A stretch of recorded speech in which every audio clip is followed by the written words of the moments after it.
true in any parts of our lives, whether we're talking about social justice or movements or business, right? These are the times when we double down, work harder, try harder, and also look for more creative and more responsive ways to make things happen. So I'm really happy to sponsor this particular session because I think it's going to be of so much value to everybody. If you need any help, obviously, Alexandra with Geico, but it's the 300 times. Enjoy your session. Thank you. And please note our sponsors are here to support us, but also we ask that, you know, we support them. She does insurance. So obviously, yeah, you know, so we want to get her close, but we like to support our vendors because they're the ones supporting us in our education. How many of your buyers are saying, I want to back out because of high interest rates? I'm checking out. Right? We see a lot of cancels. How many sellers are not at list? I don't know where I'm going to go, right? Like I'm going to have to pay a high mortgage, a low mortgage rate. I'm going to go get a high mortgage rate, right? So how do we respond to these shifts? A little background is, you know, I started in real estate in 2008. I don't know if most of you remember that, but I didn't realize it, but it was a very harsh time. So at the time, I didn't realize it. So I remember because I was a real estate company. It was in Midtown out of KW, and we had 56 agents at the office, and I started July 1, went to the Christmas party, and it was about 25. Literally just carnage, right? And it's not like they went to another brokerage, it's like they just quit, right? Just quit real estate altogether. And good part is, this is not 2008, don't worry. We'll get to that in a little bit, but a shift is happening. And so a lot of the priorities, and Amy has a copy of that, we have shift books. This is based off Gary Keller's shift books and strategies. A lot of the things that I did during the shift were based off those strategies. And so we're not going to touch on all those strategies today, but we're going to touch on some of them. But I really wanted to design this course to be ground level. How should you be talking to your clients? How should you be talking to your leads? How do you overcome objections? How do you understand the economy? What's happening?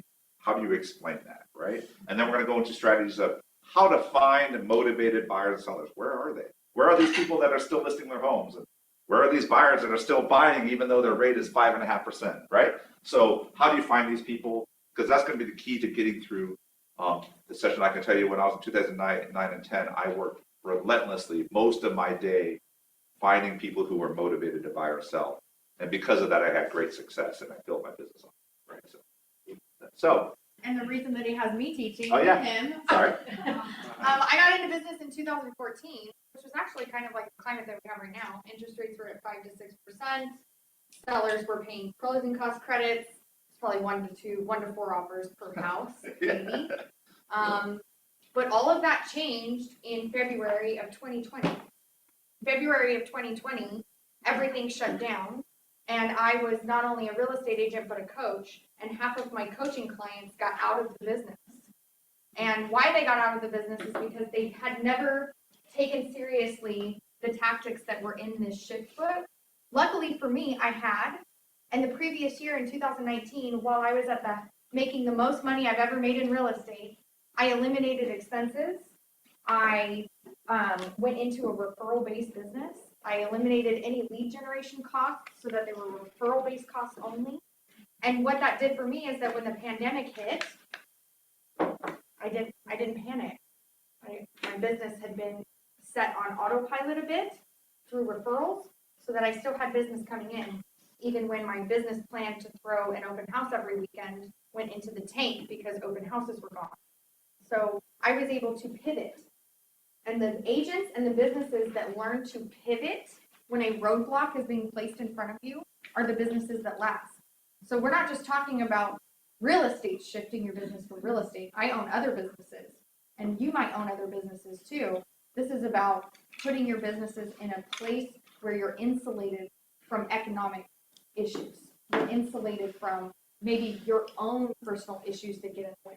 How many of your businesses would keep running if you got into a car accident and couldn't work anymore, right? So these are the practices that you need to put in place in order for you to protect yourself, not only from a market shift, but from a life shift, from a pandemic, any of that. So and these are also the skills that will teach you not only how to navigate those, but if you study the market, you'll see them coming. Excellent. You can start making changes ahead of time. You can see pivot. And I saw a stat the other, I know a stat, but like 75 to 80% of agents quit the industry after 5 years. 75, 80%. And I said, and when I was thinking about shift, I was like, I know exactly why. It's because they never pivot, right? And suddenly the cheese moves. Success is over here now, and you have to do this, and they don't have the ability to move that, and they feel stuck, right? Yeah, how many restaurants during the pandemic shut down because they didn't pivot into a delivery or a takeout model, right? They were so stuck in their model. How many real estate businesses grew or agents grew through the pandemic when they were shut down? They were doing nothing but care calls. Other people were shutting down, but the agents that care calls, massive business, right? Agents that moved to video, they just pivoted their business into another direction. So like he said, when the cheese moves, you've got to move in the direction of the cheese. But you also have to have a business that's insulated so that you can move. If you're solely reliant on one source of income or you're solely reliant on one source of lead generation, you don't have the opportunity. Talk about that. All right. We're not. Oh, Can you go click it on the slide? Yes. I'll do it. This happens to me all the time. I know.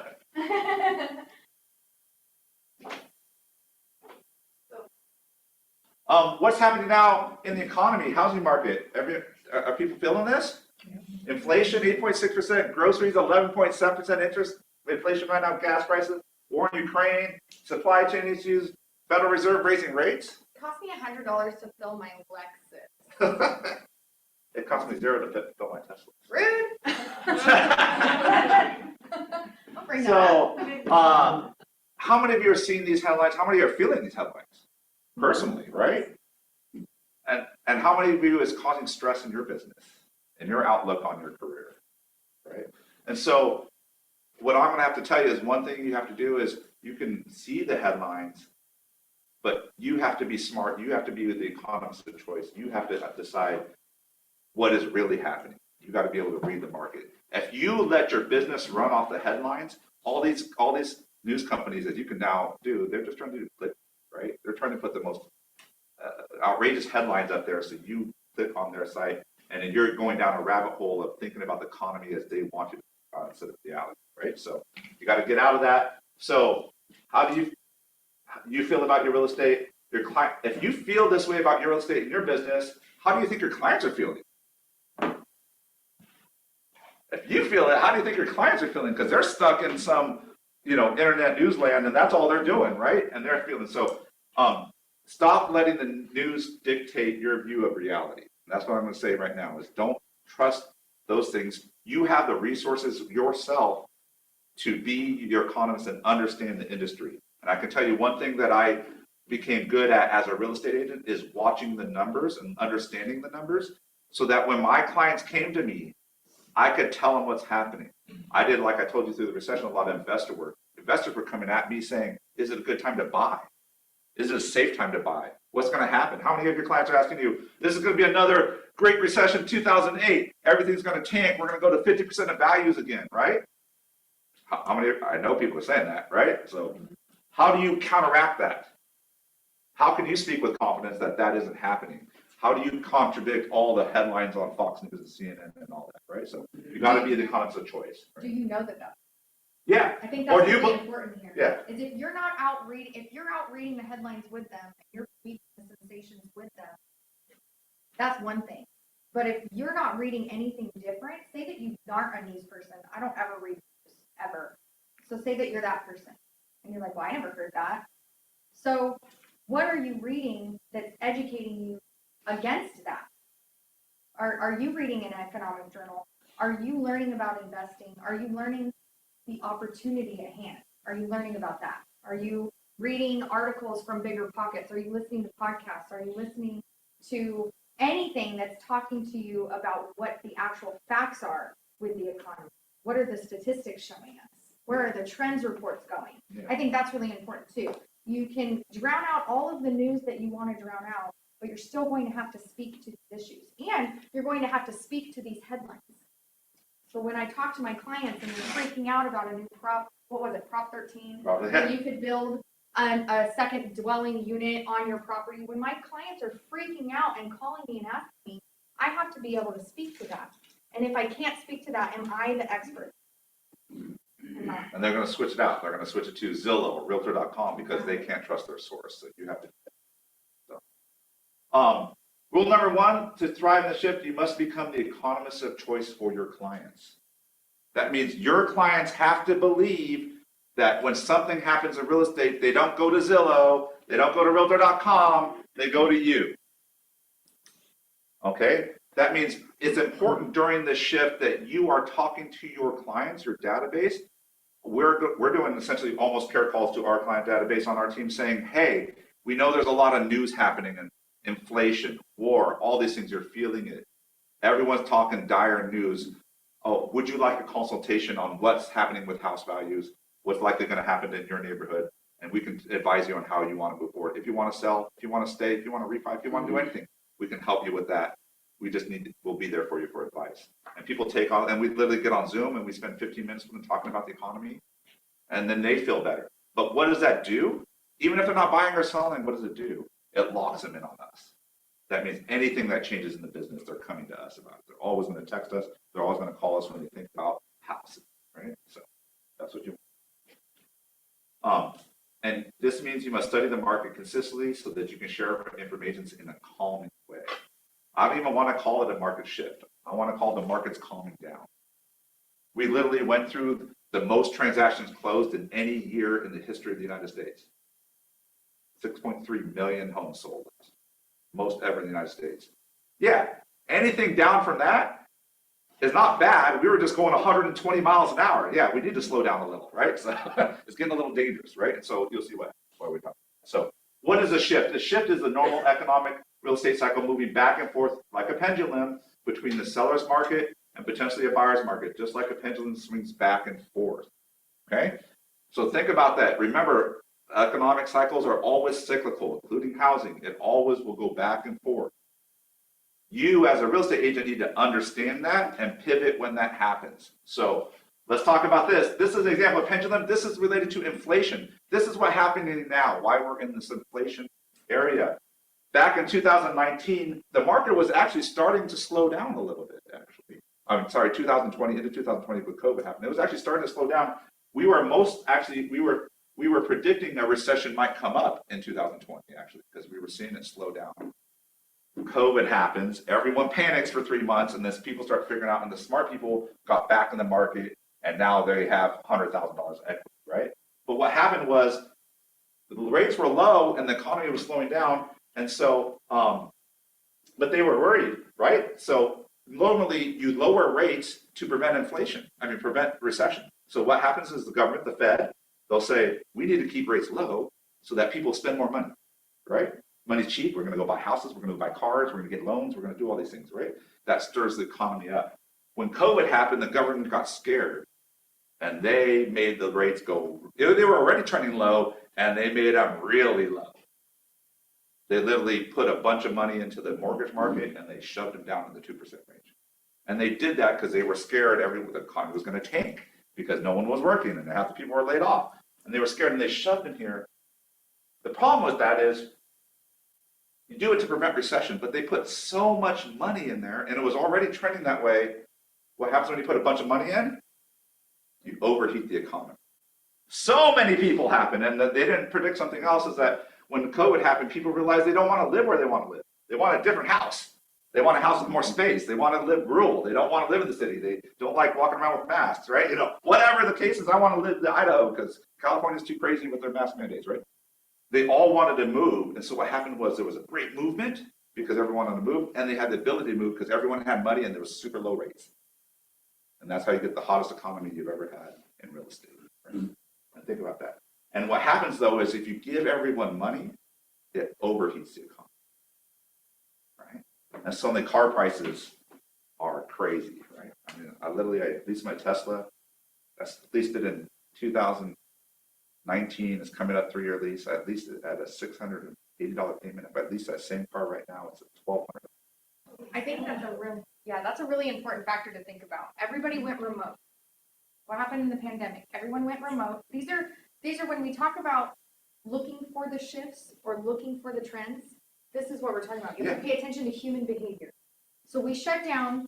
People went remote. They decided I can live anywhere. I'm working remotely. They moved out of state. They moved out of the area. Now they're not. Where are they going back to?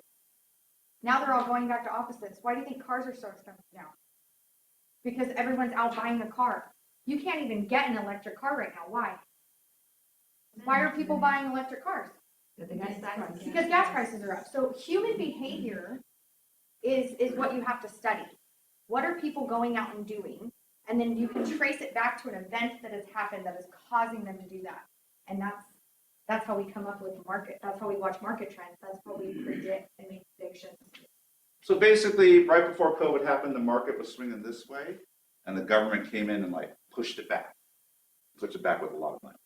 And now we're heading that way. And now the Fed's like, oh crap, we overheated the economy, and they need to shut it down. The problem is when you overheat the economy, it's kind of like you're overheating your car.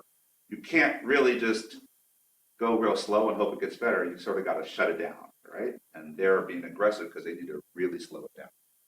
Because inflation hurts democracies. It breaks economies, right? Because if things get out of control expensive, then you create this have and have not environment, and people either get really poor and the wealthy get really rich, and it creates problems, right? There's dichotomies. So let's talk about how the real estate is affected. So we know inflation's happening. What's happening? This is, I don't know if you can see the chart, but the number of existing homes sold. And back in 2005, certainly around there, 2005, 7 million homes sold. And then 2008, 6.5 million, and then 2007, 5 million, 4. And then it started going up to 5.545, then 5.3, 5.4, 5.5, 5.3, 5.3, 5.6, 5.6, and then 5.6, COVID, 6.1, 6.1 million. Year after COVID, 22, we're going to hit, they were predicting, this is NAR, predicting that we were going to hit 6 million homes, about 6 million homes sold. If I drew a line on this graph, the average would be about 5.3, 5.4 million homes sold. You can see when we exceed 5.4 million homes sold, generally the market is going to correct itself. That is too much sales happening in the market. It's too hot. You can see the more you go over, the longer it takes to correct. And if you average it out, it's always around 5.3. Once it got back to normal, we start normalizing to 5.3 sales. And you can see we stopped normalizing in 2020, went up and up, right? So the government is trying to push that number down. So we are expecting to see about, most people are predicting not that we're going to have 6 million. Most are predicting we're going to see a 20 to 25% decline number of transactions closed the remaining of the year, and they think it's going to end more around 5 million.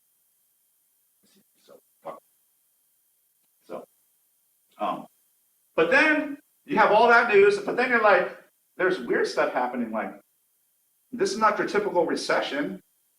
Normally you have high unemployment in a recession, but we have 3.7% unemployment in California right now. Anything less than 5% in unemployment is, in the economic standard, is considered a full employment economy. That means everyone who has a job, pretty much, who wants a job, pretty much has a job. Forgot to pull trends. Can you pull trends? So there's a great tab in your Metro list, and it's called Trends. You should be looking at this monthly. You should be presenting this to your clients. If you want to educate your clients, the buyers who say I need to convince them on a move, you need to use trends to do it. Especially if they're a C-type personality, they are not going to buy or sell a home without you showing them the stats. They will not do it, I guarantee it. So how do I move people? Yeah, you're there. So I want you to note the things I'm showing you are things that you can see online right now. You can Google these things, right?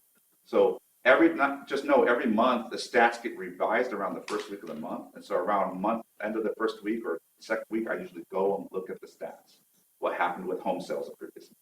What happened? And if you see those things, you'll know. But the best part is if you use trends, because we're on the forefront of the market, showings and pendings and that, this is a predictor, very accurate predictor of what's happening right now live, right? And so trends gives you a big advantage on understanding how to There's two options to get to it. Yeah, So go you can get to it here on the main sign-in page, and you can click Trend Vision, and it will bring up a second screen.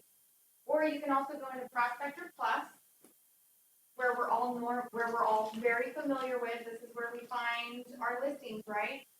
You can just click on Trends, and it will bring up this dialog So if box. you're going to increase that, so what is it called? This is all a Metro list. All a Metro list. If you scroll down a little bit, well, scroll up a little, sorry, try to even that out. You notice something, the light green is listings on the market, put on the market. The dark green is closed. The red line is pending. How many went pending? So notice something that happened in May? A bunch of listings came on, more than even in the last 2 years came on the market. Why? This is where why would we have most listings come on in May right now? Because people, hi, sorry. People started seeing that the market was changing, and so sellers wanted to sell because they saw the tip. Yeah, because there's so many people who think they can predict the top. I call them pinners. They want to pin the top of the market, and they think they're smarter than everyone else. And then they realize, oh crap, I missed it. Right? And they started listing on, and you see these listings come on all over the place. We got like listings, and now listings don't look so great because they're not selling no more, right? So we got all these listings, but you see the sales are still happening, and I want you to see some things here. Down here is where the meat happens. Current versus same month 1 year ago. So we're talking about May. So this is 1 month ago. In May of this year versus May of last year. So you want to compare month to month because normally, remember, real estate is seasonal, right? So you want to compare month to month. That way it's the same seasonal activity feeling for it. If you see from May last year to this year, 73% increase in listings. Literally last year we had 3,100 in listings. Now we have 5,400 listings in Metro List. So a dramatic increase in inventory. What's that going to mean? More homes for your buyers. Yeah, more homes for your buyers, right? It's going to be easier to get buyers in, right? So that's going to give us a little hint of who should we be talking to, who's motivated. But this is the best one I like. These called today's stats. This gives you a picture as is right now in the current month. It says June 1st to June 28th. So it's giving me stats real time this month, saying what's happening this month. And I don't like May's that much because we're shifting so fast. The market really shifted, rates really shifted through May. So we're getting some old stats through May. June's really what's happening. And June, listings from 3,500 to 6,900, up 93% June to June. 93% from last year.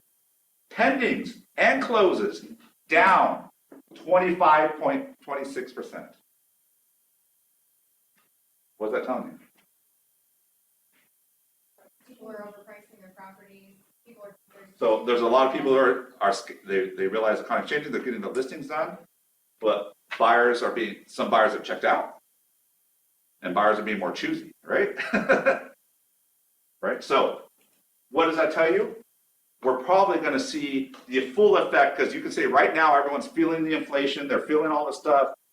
About 25% of the people are checking out. Buyers are like, I'm done. 1 in 4. And so when you see cancellations, you see buyers backing out, it's because of that. 1 in 4 is going to go away. All right? So you need to see that. I already saw that 10%. I was like, I don't think that's enough. I think it's going to be more. And I see the June stats that say it's really going to be about 25% buyers are likely to go away in this month. All right? That's going to tell you something. And I can tell you based when we talked about the overall housing stats of homes sold, that's going to line up. If I took a 25% reduction from that 6.3, no, it ends at about 4.8 million to 4.9 million home sales. That equates to about a 25% reduction. So now I know most economists are predicting we're going to drop to about 5 million sales. I know that's going to be about a 25% reduction. And boom, our little Metro list in June is showing us an exactly 25% reduction. Make sense? So you can, that sort of gives you a good picture as a real estate agent what is happening in the market. And this is real time, which is beautiful because you can't get these stats anywhere else, real time, right? So you should be looking at trends all the time, especially in the shift. You could break that down per zip code, per city. Yeah. You can, so over here on the right-hand side, or on the left-hand side, you can break this down. This is all of Metrolist, but I like to go into, Sac, Placer, El Dorado, Yolo counties, because that's where we really service the most of our clients.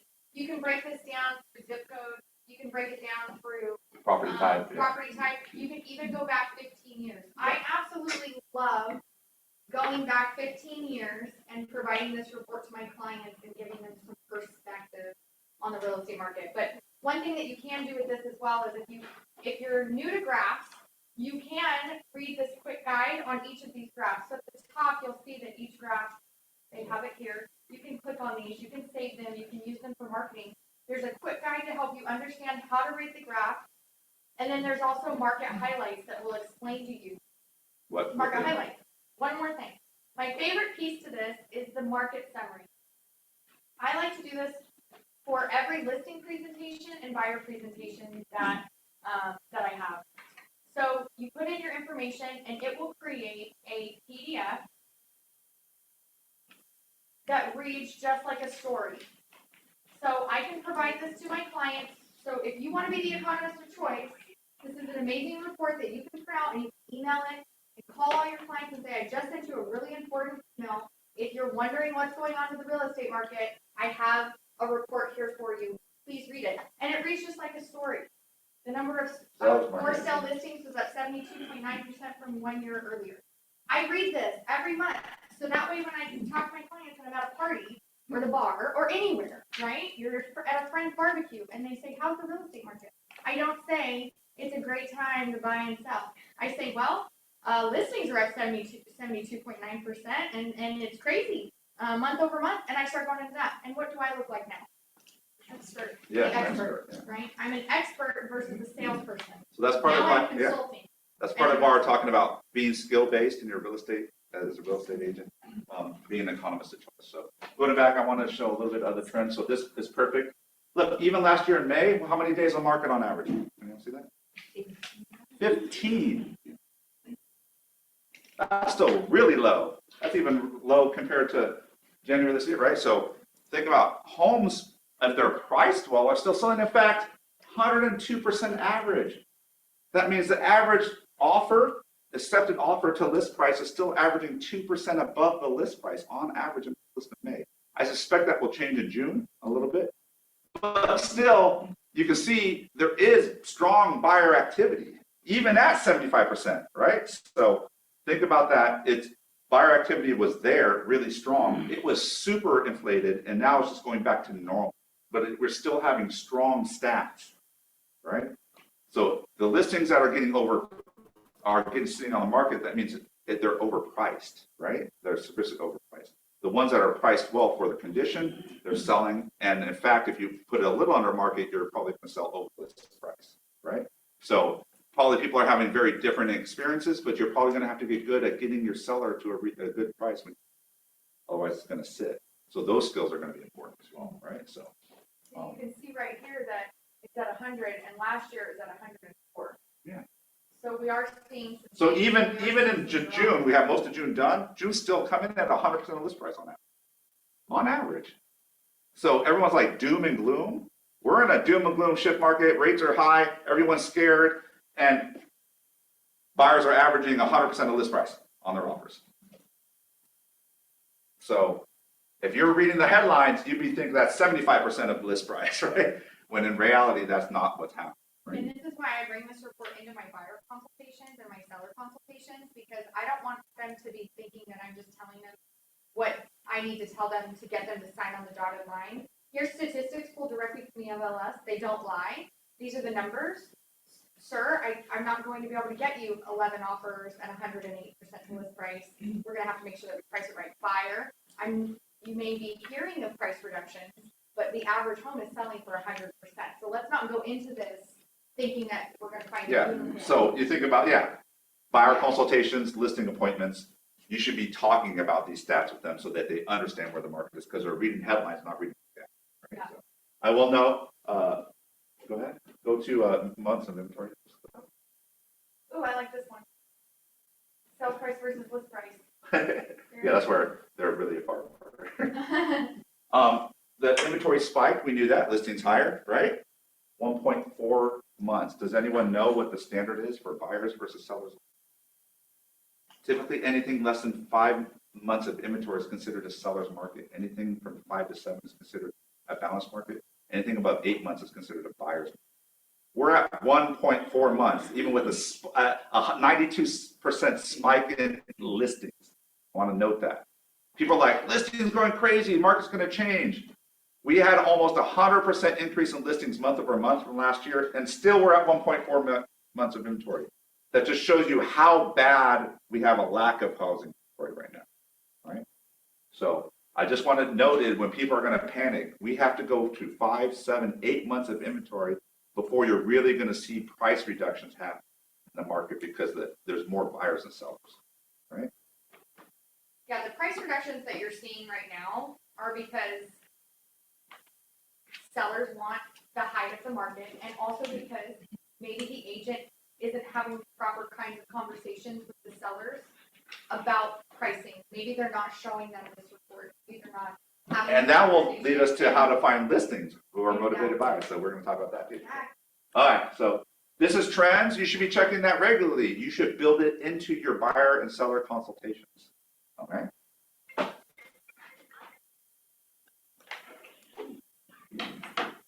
All right. So I think some of those things, how does that make you feel now that you know those stats? Does it make you feel a little different? Yeah. Hopefully that's easing a little some of your concerns that the market's just going to trash, right? So you can see people are still offering 100% of list price, even through June. There's still an ample amount of time people want to list their homes. There's buyers out there too who will make offers at list price. And they're happy, right? So, okay. I just told you seller's market, less than 5 months, balanced market 5 to 7, buyer's market more than 8 months. That number, a stat 1.4, you should watch that stat. If that does start approaching 5, 6, 7 months, yeah, you will see a trend. You will see that where prices, you will see price reductions at that point. I will say most, I want to talk about this. So I'm getting a lot of questions about this recession. They're predicting because of the last recession we had that we're going to have the same thing happen. And I'm telling you, it's not going to happen. Actually, the 2 prior recessions in California that happened prior to the Great Recession in the 90s and 80s, home prices in California actually increased during that time. Homes actually increased in price through the recession during those last 2. It only went down in the last one. So what is the difference is we don't have fake loans this time. This is a graph of the home ownership rate in America. And this is another stat, home ownership rate. This is about 61, that line is 63%. During 2005, we went all the way up to 70% home ownership rate in America. And then boom, what happened? It came all the way back to 62s. You can note this has been traditional for all of America. We traditionally have a 60-40 relationship, renter to buyer. 60% owned, 40%. That's been traditional for a long time. Anytime you exceed that dramatically, it's going to correct. And the reason it corrected, the only reason we got to 70% is because we gave people a bunch of loans that couldn't qualify. So we gave a bunch of renters who couldn't have the credit or ability to actually afford the loan. We gave them a loan anyways. And then you end up with a very bad correction in the economy. We are at, I think right now, 61% home ownership rate right now in America. So that's another stat that's saying there's not a correction that needs to happen. In fact, we're actually kind of below what is normal. Somewhere around 60, 63% is normal ownership rates. We're actually right around there. So we don't have fake loans this last time. Everything is underwritten. They have to be approved for the loan. There's no more stated loans. We don't have a lack of housing. Can we go back to that? Do you guys understand what stated loans were? Stated loans were, I walk into a mortgage company and I state how much I make. And they don't verify with my words. And then I write that down on a piece of paper and I sign it, and that's my verification. If they could verify, they didn't even verify that I was employed. We So call, when you're talking to your clients and they're saying, well, what makes it different? It's not like, well, we don't have loans like that. Tell them, you cannot walk into a lender's office right now this day and say, I make $20,000 and they will hand you the keys to a house. It doesn't work like that anymore. There's a ton of paperwork. You actually have to prove that you make the amount that you're making and go through an underwriting process and get approved. So I think it's important for us to be able to speak the little details of how it affects them. And that's a very simple explanation that will help them understand. That Yeah, you need- can't have that and happen again. what I'm talking about, these points here are how you're going to handle the objection of the people that are saying it's going to be disaster. So there isn't there like new statement loans that you actually have to provide bank statement, right? So Those are called bank statement loans. Those Yeah, are for still self-employed- documented. Those are for self-employed individuals. Your interest rate is going to be quite a bit higher and down. Yeah, we call them, you don't have to get it, but those are what we call non-QM loans. There's, when this all passed, they tried what they call a qualified mortgage. The government came in and made rules about what home owned loans should look like for residential properties. And they made a lot of rules about it. When you get those statement loans, those things are non-QM, meaning they don't fit the law.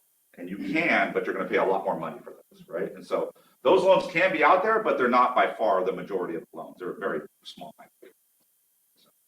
What I was gonna say, another indicator is in the Great Recession, the average credit score was below 699. Yeah. And our current loan base right now is above 799. The average credit That was score. credit score. People above 750, they're not involved.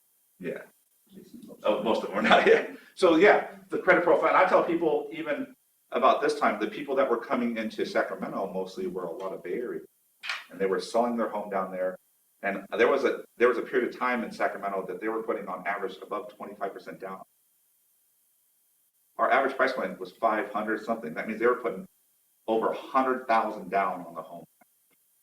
People don't walk away from homes when you have $100,000 invested in them.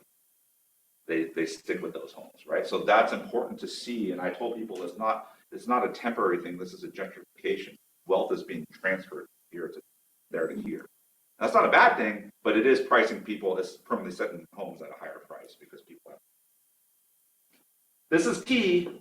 We don't have an overabundance of housing. We had a lack of housing. The real problem with last time is they built a lot of home builders built a lot of homes. They didn't stop. And toward the end of it, the only people buying the homes were investors.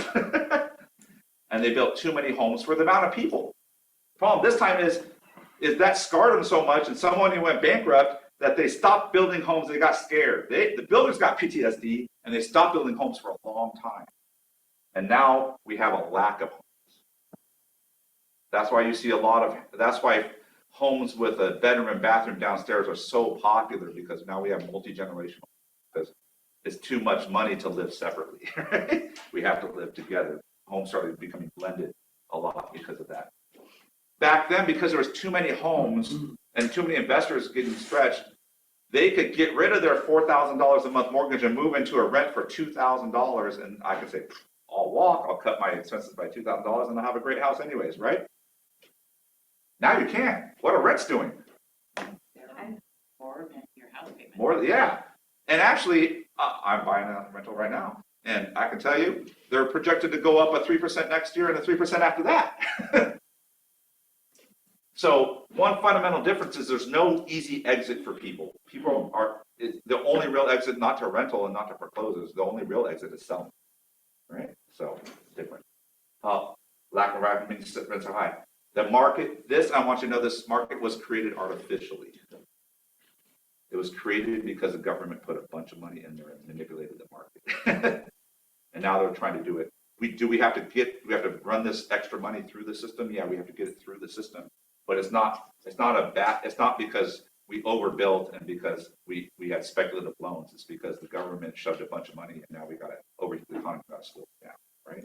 So people need to realize that it's fundamentally different from last time. And you got to be able to talk to your clients like this. So when I have clients like this, we start talking about what's different.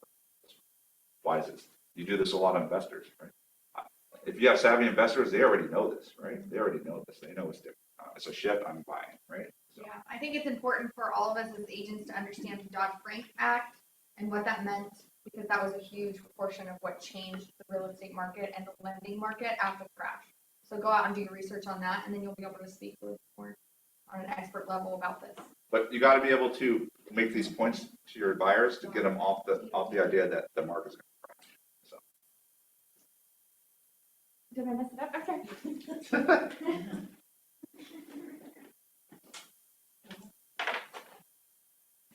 There you go. All right. What does this all mean? We are having a calming of the market that is actually, and that's actually a good thing. House price appreciation over 10% a year is unsustainable, and the Fed raising interest rates and getting inflation under control is necessary. I will tell you, when the Fed raised the rates 0.75%, and everyone's like, it was actually good. The markets responded nicely. The rate actually dropped half a point on mortgages. Boom. Why? Mortgage rates went down when the Fed raised it. Why? Because the lenders want the Fed to control the market. They know it's out of control, and they want the Fed to slow it down. They know it's unsustainable, right? So that is normal. Whether we go into recession or not, it will not likely be harsh and will slow down appreciation in Sacramento. Most of us are still predicting modest appreciation in home values for the rest of the year in Sacramento area because of it. Because in the end, the lack of housing inventory, and that will likely continue because most homeowners have low interest rates loans in place. So most people have, I forget the stat, it was crazy, like 78% of homeowners in Sacramento, I saw some stat, have loans in place with less than a 3% rate. So it's pretty, or less than 3.5%. It's pretty crazy, right?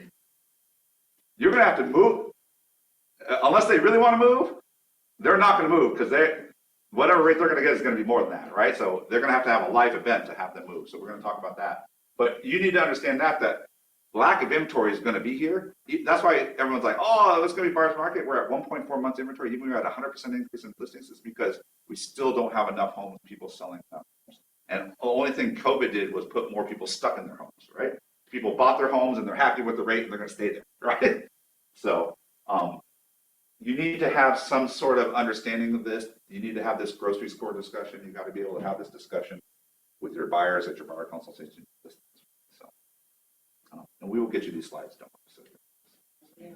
It's important to understand why they would want to, why they're staying where they're at. So that way, when you speak to them, you're not trying to convince someone to sell a home when it's not a good decision for them to sell. Does that make sense? You can come from a place of, yes, you have this property. It's in a really great interest rate. You thought about buying a second. Have you thought about building generational wealth or building your own wealth through investments? Now that you have your mortgage payment really low, is there anywhere that we can leverage you into something else? Can we leverage that really low mortgage payment to collect a higher rent that can help facilitate you moving into your dream home? Because you're now getting cash flow on a property that has a lower mortgage that can help you facilitate a new mortgage that you might not have been able to afford previously. So, exercise, overcoming buyer and seller objections. Well, can you explain how this shift will be different than this Great Recession? So, I want you to pair up. And can you have that same discussion we just had with someone who, one of you be the buyer and you're scared to buy, and one of you be the agent and you're doing a buyer consultation and you're telling them why they shouldn't, why they should buy a home still. Or why it's going to be different now that the market isn't going to crash and why it's this time. So if you want to pair up real quick, you can pair up my table. And if you're online, I don't know if you can pair anyone online, but go ahead and practice up.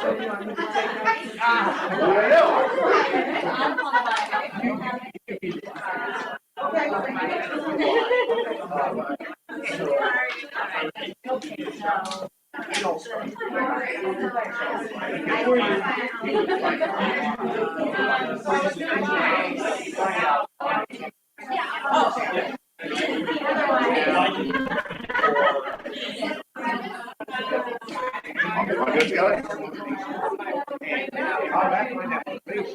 I'll be quiet. Man, I don't know. I'm scared, man. Market's pretty crazy. I think we're going to have a big crash.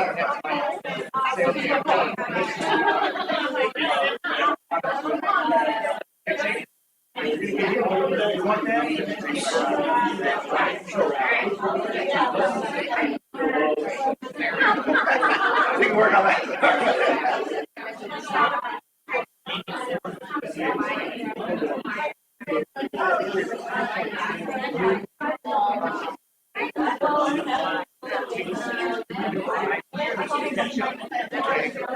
Great. We've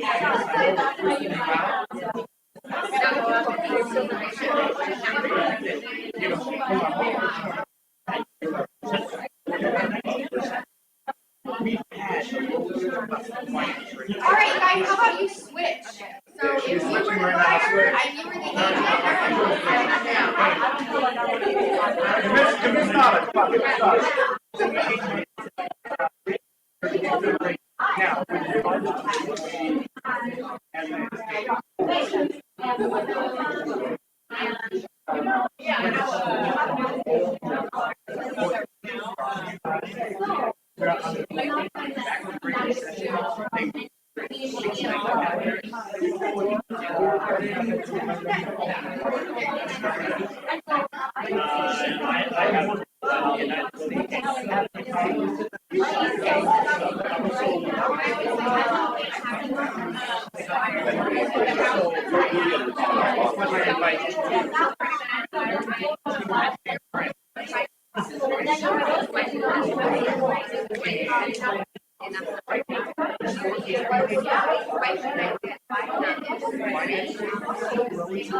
All right, everyone, let's wrap it up. Guys, we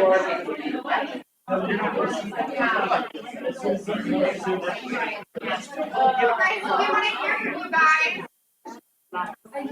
How smooth was that? A little rough or smooth? Did you feel more confident talking about the subject in general? Yeah. Do you think that if a client, because we know, so it's a little different, but do you think if a client asked you about this and they have no idea, that you might be able to show up in a more of an expert role for them? Absolutely. Hey, Amy, Yes. Francine was asking if you could repeat the podcast. Oh, the podcast that we listen to? Okay, I like Yeah. Bigger Pockets. That's the bigger pocket. I like Bigger Pockets podcast. That's usually investors, real estate agents, people that are in the market. Think like a CEO, Gary Keller. Has been really good. Yeah. Like Gary Keller is an economist above all things. Yeah. He will tell you, think like a CEO. He literally says how to run a business like a CEO. Yes, and he has many other leaders that come onto that podcast that give out a ton of great advice. Also, Are there any others? I listen to a guy named Ed Milet. He coaches a lot of top performers, Alex Rodriguez, baseball, a lot of UFC guys, on how to be top. So he talks about mindset a lot. Sorry, John, it was Ed. Milet, M-Y-L-E-T-T. He's a billionaire. He just talks about how to have success. I like him for mindset. Things like that. Right? Bigger Pockets is very investor focused, like how to invest, how to do it. Which I like too. All right. What are the only two things you can control? Actually, it's three things. Sorry. What are the three things you can control in your business during a shift? Actually, anytime, but we'll see. You can control lead generation, right? You can control lead conversion, your skill set, right? That's a skill set, how to convert someone. Lead generation is really a mindset, work ethic. It's making phone calls, so it's not really like a work ethic. It's more like, are you going to be able to actually pick up the phone and do it, right? So it's really a mindset issue. And then how much you spend comes down to your systems, your models, your habits. Okay? So those are going to be the three things that you're going to be able to control in your business. The market will do what it's going to do. If you control these things, you'll be okay. So we're going to talk about each of these. What you control. We're knowing you're going to see probably a reduction in 25% closed transactions going forward for the next 12 months. What does that mean for your business? Please take out your phone. Normally we don't do this in trainings, but open your calculator, type in the number of sales you did in the last 12 months, and times that by 0.75. And if it's zero, it's going to be zero. I'm That's like, okay. I don't even. Basic math. So I'm zero, you're out. But if you think about that, number of just guesstimate whatever transaction is. That is the number of transactions you're going to do in the next 12 months. If you do nothing different than you did the previous 12 months. I think the beginning of this exercise, I've heard a lot of rumblings. If you don't know how many sales that you have done in the last 12 months, there is no way for you to know where you are going. You've got to track what you've already done so that you can understand what you need to do to reach your goals, but also to understand where you're going. And if you're struggling with that, you should talk to your coach. You should have a coach. Do you have a coach? I have a coach. He has a coach. I have a coach. Everyone should have a coach. And I just told someone today, why do I have a coach? I work on my business. I work in my business. I work on my business. I work in my business. I work on it. I work in it. I work on it. And there's no one standing above me that says, you're doing that wrong. Or you're kind of steering the wrong way, right? Yeah. You shouldn't do it like that. You should do it like this. This is faster. That is, I can't tell you how valuable that is to have someone looking above that's like, hey, don't do that. Don't pay attention to that. I just had the conversation with my coach this morning. I was so worried about this other piece. And she had an entire conversation that helped me realize that I don't need to worry about that. My energy is wasted in that. So I think it's really important to have someone. So if you don't have someone. And part of that is this is what you should be, your focus on. You focus on the market, you focus on closing transactions. I tell my team all the time, I have to remind Rich all the time, stop getting involved in the transaction. You do this. Actually, you do this. That's what you do. I don't want you doing it. Get out of the transaction. That's why you're, right? So think about your thing. You got to get into action.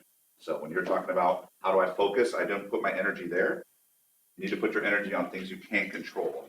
And the problem is if you focus on things you can't control, you're going to feel lost. You're going to feel unstable. If you can focus on things you can control, you'll have stability in business. You'll feel stable. So, but I want you to know, this is what a shift does, and this is what I like about a shift. The shift will separate motivated, skilled agents from lazy ones. It will dramatically shift that. And so the good part is you get to choose. I mean, you're getting an education here. You literally can choose that. So if you want to maintain the same level of transactions you did last year, what are you going to have to do? 25% more work than you did last year. And it doesn't have to be necessarily more work, 25% more lead generation, right? So maybe you're busying yourself on other stuff you don't need to, but you need to probably do 25%. And actually, I project you're actually going to do more than break even because there's some agents that are going to be lazy and unskilled, and they're going to check out. And so those are transactions now that are up for grabs. And honestly, if you're doing 25% more, you'll probably have more success because you grab your market share. This is when market share shifts. Everyone has market share. Harm's doing 160 deals or whatever out there. That's her market share. You want to level up from yours. You may be at 0. You want to go to 7. You may be at 10. You want to go to 20. The shifts happen. This is when dramatic movement happens. Dramatic movement happens on. I can tell you from the recession out, my team grew dramatically 12, 13, 14, 15, because what happened was 8, 9, 10 got all the agents out. Everyone quit. You know how many clients I talked to? They're like, I would use my last realtor, but they're out of the business. So I need to list my home, like literally. Because a lot of agents are going to get out. So, but you have to stay in, right? So how do you stay in? Who are the motivated people? Who are motivated sellers? It's fine. Are we having price reductions? There was expireds. I mean, my team called expireds, and we weren't getting any expireds. There was like 0 because everything was selling with multiple offers, right? Something expires back. Guess what? Rich at the team meeting just talked about an off-market deal that we're putting an investor in or try to find a buyer for. What was that? Expired this morning. Called 2 days ago. Appointment expired listing. Expireds are coming back. Why? Because agents don't know the market shifting. They're agreeing to price the houses too high, and the sellers get pissed off. And sellers get in desperate situations because they relied on their sellers' information, their listing agent's information. Their house is not selling, and they're in contract on something else, and they don't want to lose that, and they're just desperate, right? And so that's when you can come in. That's where coming in. She's like, we got to close by July 19th because we have to close on the other house by July. That's what it said. And we said, if we get you a cash offer, will you sell it with us and we'll earn this commission? Done. It has to be this amount. They said, they'll bring that. Done. Is that a motivated seller? That's a motivated seller, right? Is that a great sale? Yeah. You might even double on that, right? So think about that. FSBOs. FSBOs came about. We know we're only close to about 91%, so 9% of the market's happened by FSBOs. People who think I don't need an agent. Agents are stupid, right? They waste my money. I can sell it myself. And typically FSBOs are overpriced, right? You seen the FSBOs out there? They're asking too much. The realtor's like, no. Right? How are they feeling now? Probably feeling pretty scared. Right? Yeah. Half our listing partners on our team are FSBO. Why? They know the market's changing. They missed the boat. We're getting people at 800,000 saying, I just want a 750 offer. I just want a 700 offer, right? Just find me a deal. So FSBOs are our way to go. How about financial hardships? Are the people going to have financial hardships in this?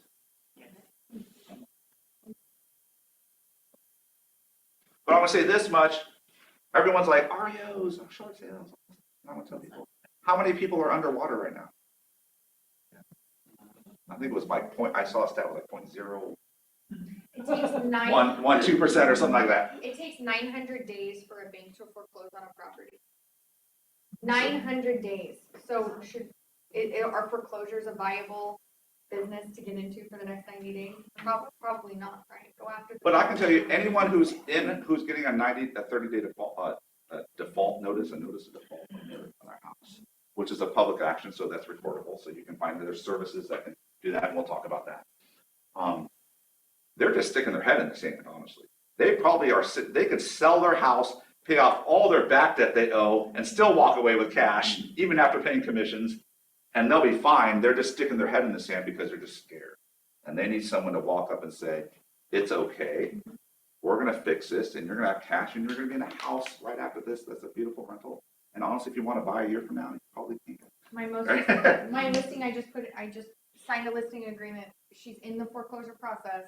She's going through the hardship stages. They gave her until December of this year to figure everything out, and we're still selling because she's going to be able to get out of that situation, get money, move to another area. So there are people out there that are in that situation, and he's right. They just don't know what to do. You can be the expert to show them we can get you out of this situation. And you don't have to short sell. You don't have to go to the bank. It's just a normal sale. Financial hardships, which is easy to find.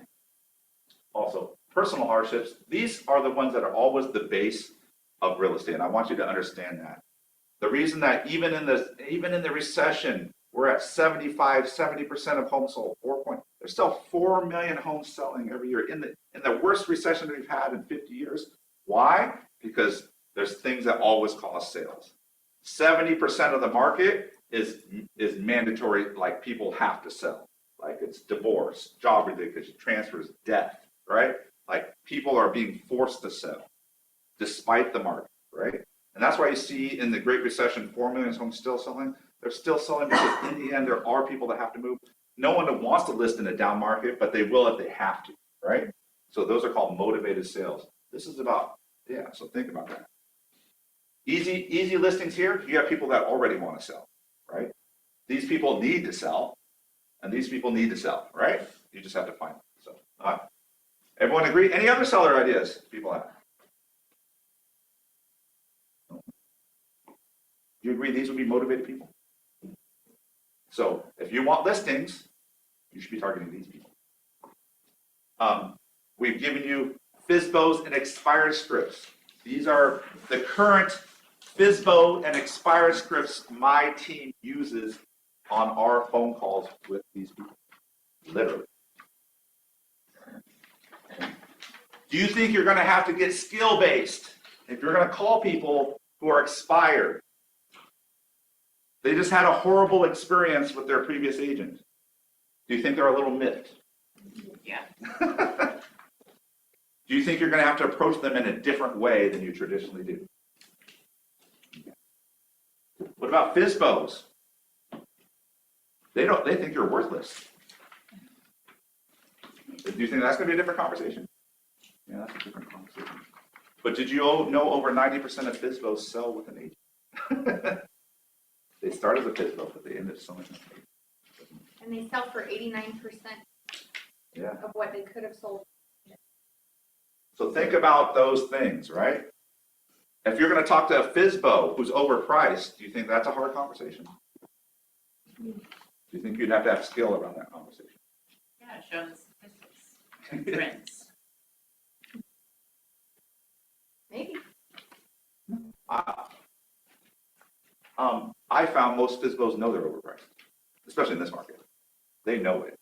They're just trying to defy reality. They think they're smarter than, the reason they don't have an agent is because they think they're smarter. They literally think, I'm smarter than the agent, I'm smarter than everyone. I can get this money for my house, so I can figure it out. And I just let them know, I say, and they know it, if you were smarter, it would have sold it. Right? I mean, if you were smarter than me as an agent, it would have sold, right? And then inevitably we do a discussion and I get their real price. What's their real price? And I can tell you most of the time that real price is dramatically lower than what they have listed it for. What's their real price? Literally we had someone listed at 1.2 and he said, I'd take 850. Oh, wow. Literally. Does that make sense? And I said, I will give you 850 cash for the house right now, right? So think about that, all right? So when I say shift is a skill-based market, it's because it requires a better agent. It requires more difficult conversations. It requires a better conversion skill.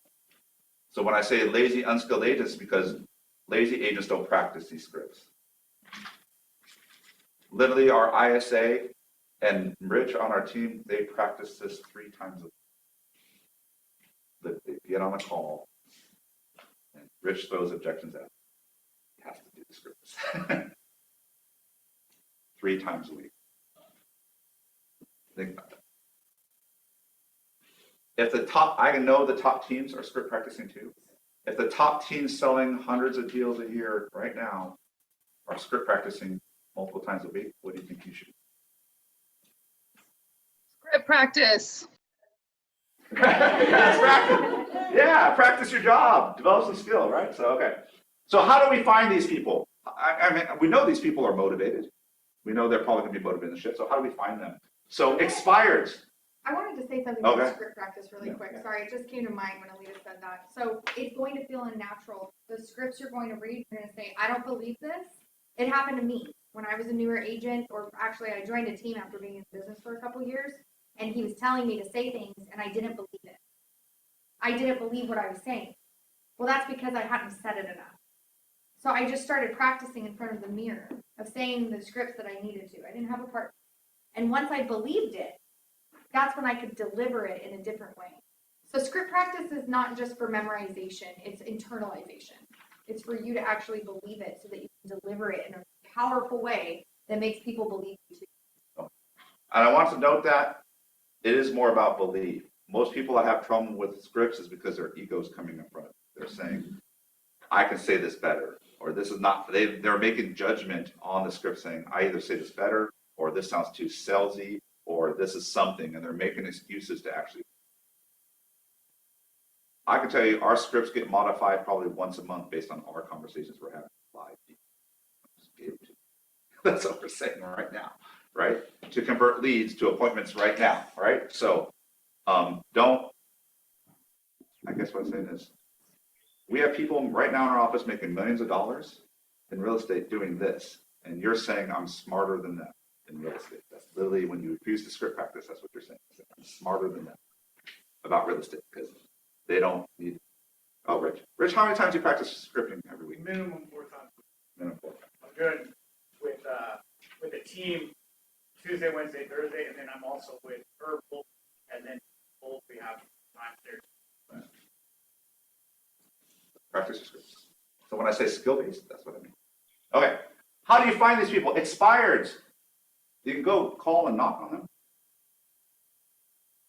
There's a bold script for expireds. I gave you some script for expireds, but there's a bold script too.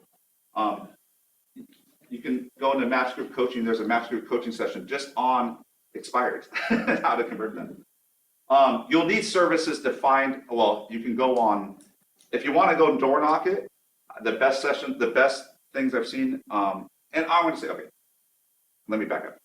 I'm going to go over each of these and lead generation strategies. We are going to do a shift series after this, where I'm bringing in realtors who are experts in doing this right now at a high level, and they're going to show you exactly how they do it. Okay?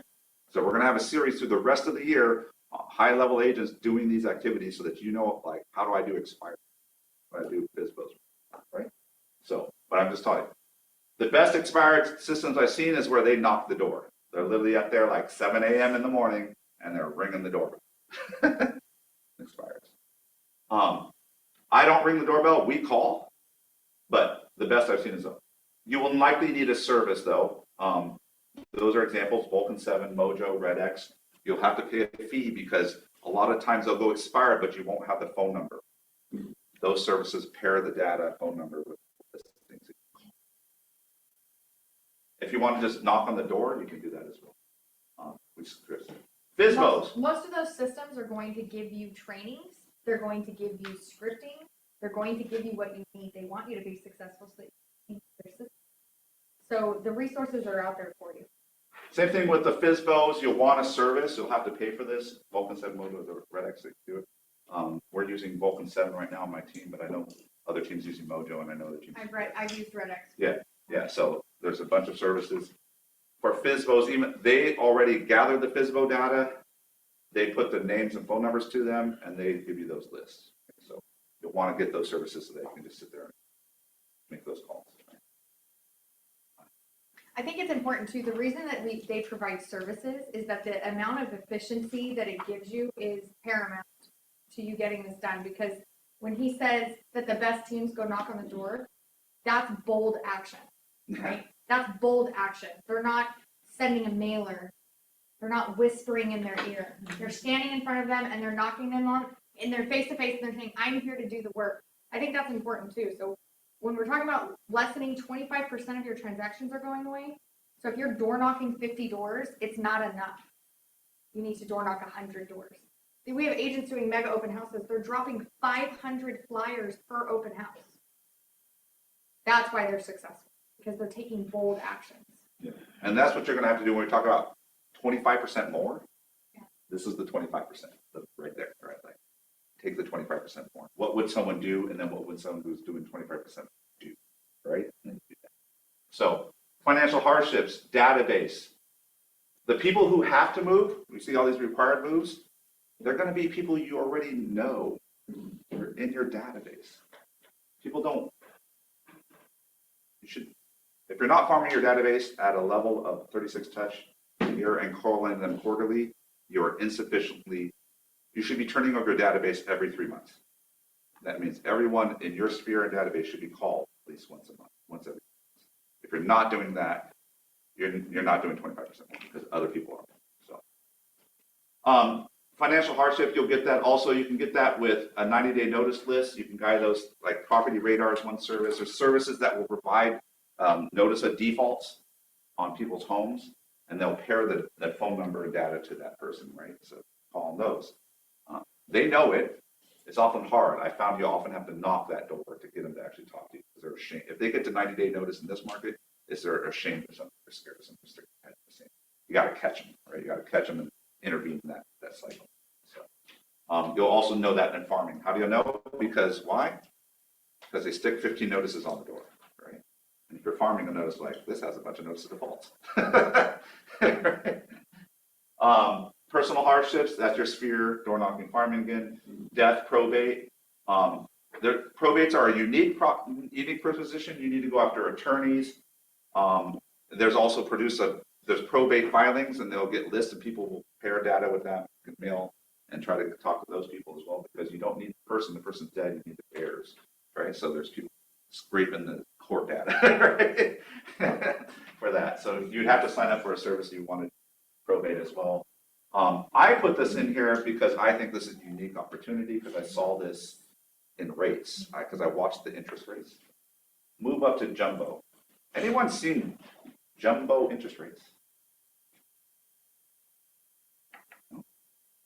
What's jumbo in Sacramento? What's jumbo above Sacramento? 750 or more, correct? Yeah, it's about 700, 725 more or more higher. In Sacramento, and Placer gets a little higher. If you have someone selling below the conforming, but they want a bigger house, they want to move up, and they're moving to jumbo rates. What's his name? John DeRosa just hit me. He's like, I got a jumbo rate 5% down, only jumbo, up to $1 million. 740 credit. And Sterling just told us everyone's 740, right? So you know there's 740 credit already. 5% down, 4.75 rate. Jeez.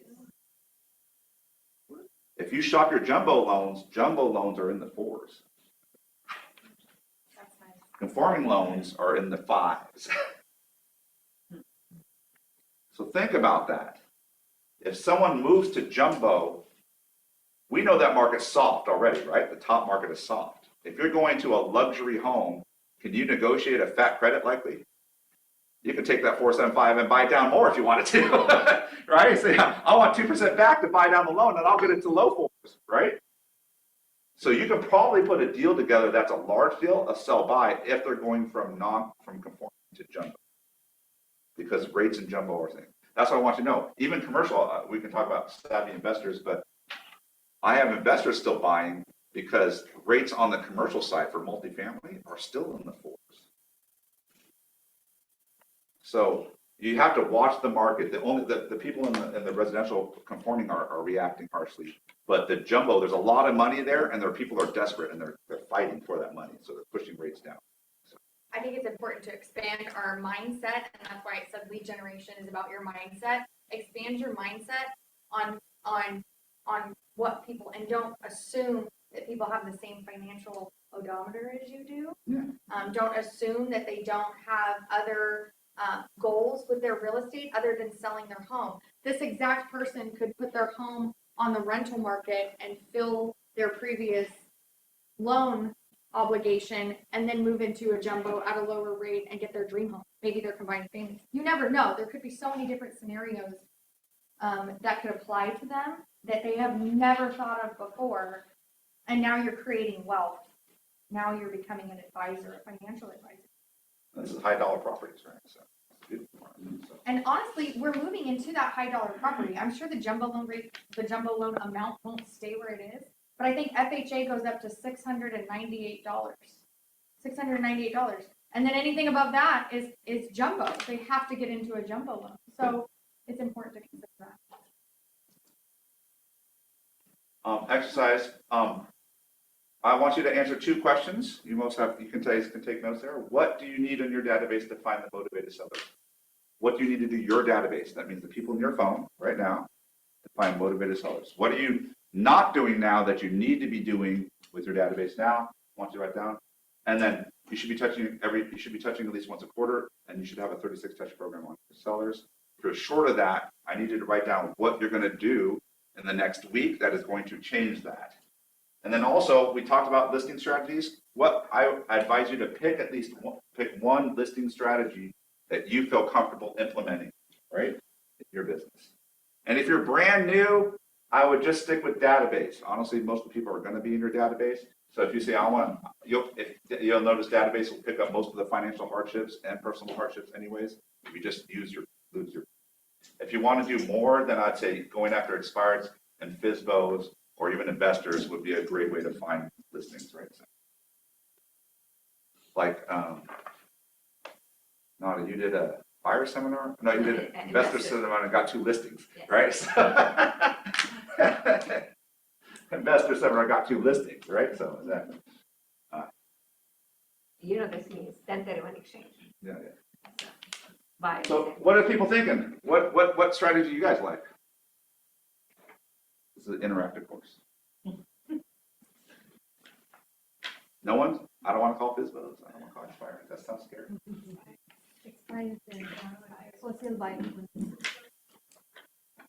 I love for sell by owners, especially for new agents.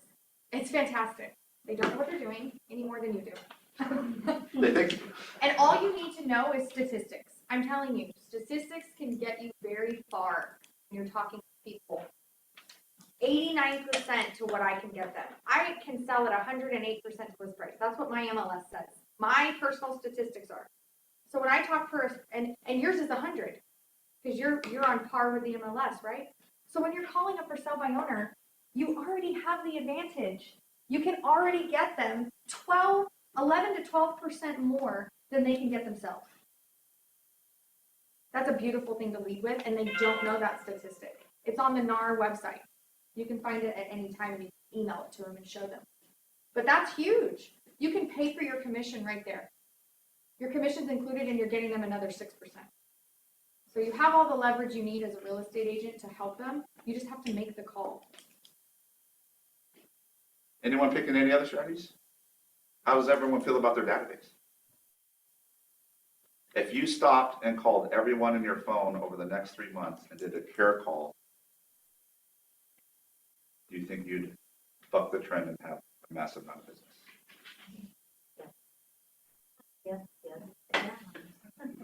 That's literally work ethic and skills, putting those together and creating a business, right? Yeah, so some of this may be repetitive. You're like, John, you told us this before, but what I can tell you is the people who made a shift actually do it, and they make it consistent and they do it regularly, right? Those are the people that make it. Hi, John. Yeah. Hey, it's Patrick. I was just wondering, of the services for FISBOs, is there one that you recommend that you think as far as getting contact info or one that you think is like you get the most bang for your buck if you pay for one of those services that gives you the contact info on for FISBOs? We use Vulcan 7. I can tell you Mojo's really popular. For some reason, our Mojo dialer was getting tagged as spam almost daily. Yeah. So we moved away from that because it was getting tagged spam. And that would drop your call rate. If you're calling cold and your pickup rate's 1 out of like 50, then you're getting tagged spam. I would recommend calling another phone that you can see and seeing if it shows up as spam if you're going to call, right? But we use Vulcan 7, but I know we've done RedX before and RedX didn't show up as that either. So I think the best system is the one that you're actually going to use. yeah. So honestly, I've used so many different systems over the course of my business with different teams and just me trying different things. And the ones that work the best are the ones that I just got in there and I make. Yeah, and most of the time as an individual agent, you're just going to get the list and call from your phone. Yeah. So you won't show up as spam. It's because we're using the dialer feature in those where I have someone just dial, the system's dialing for us. So that's when you get tagged in the spam. You have to call those services, like are those for sell by owners, are they on the do not call list? Like, is there a way to find that out? So those services They put look, their house on the market and have their phone number as public. then it's available, yeah. So from those TCP and do not call lists, they're exempt for business to business. So if they have their house listed and you're an agent, that's a business to business. So they're putting themselves out public. Your database does not apply to the do not call list.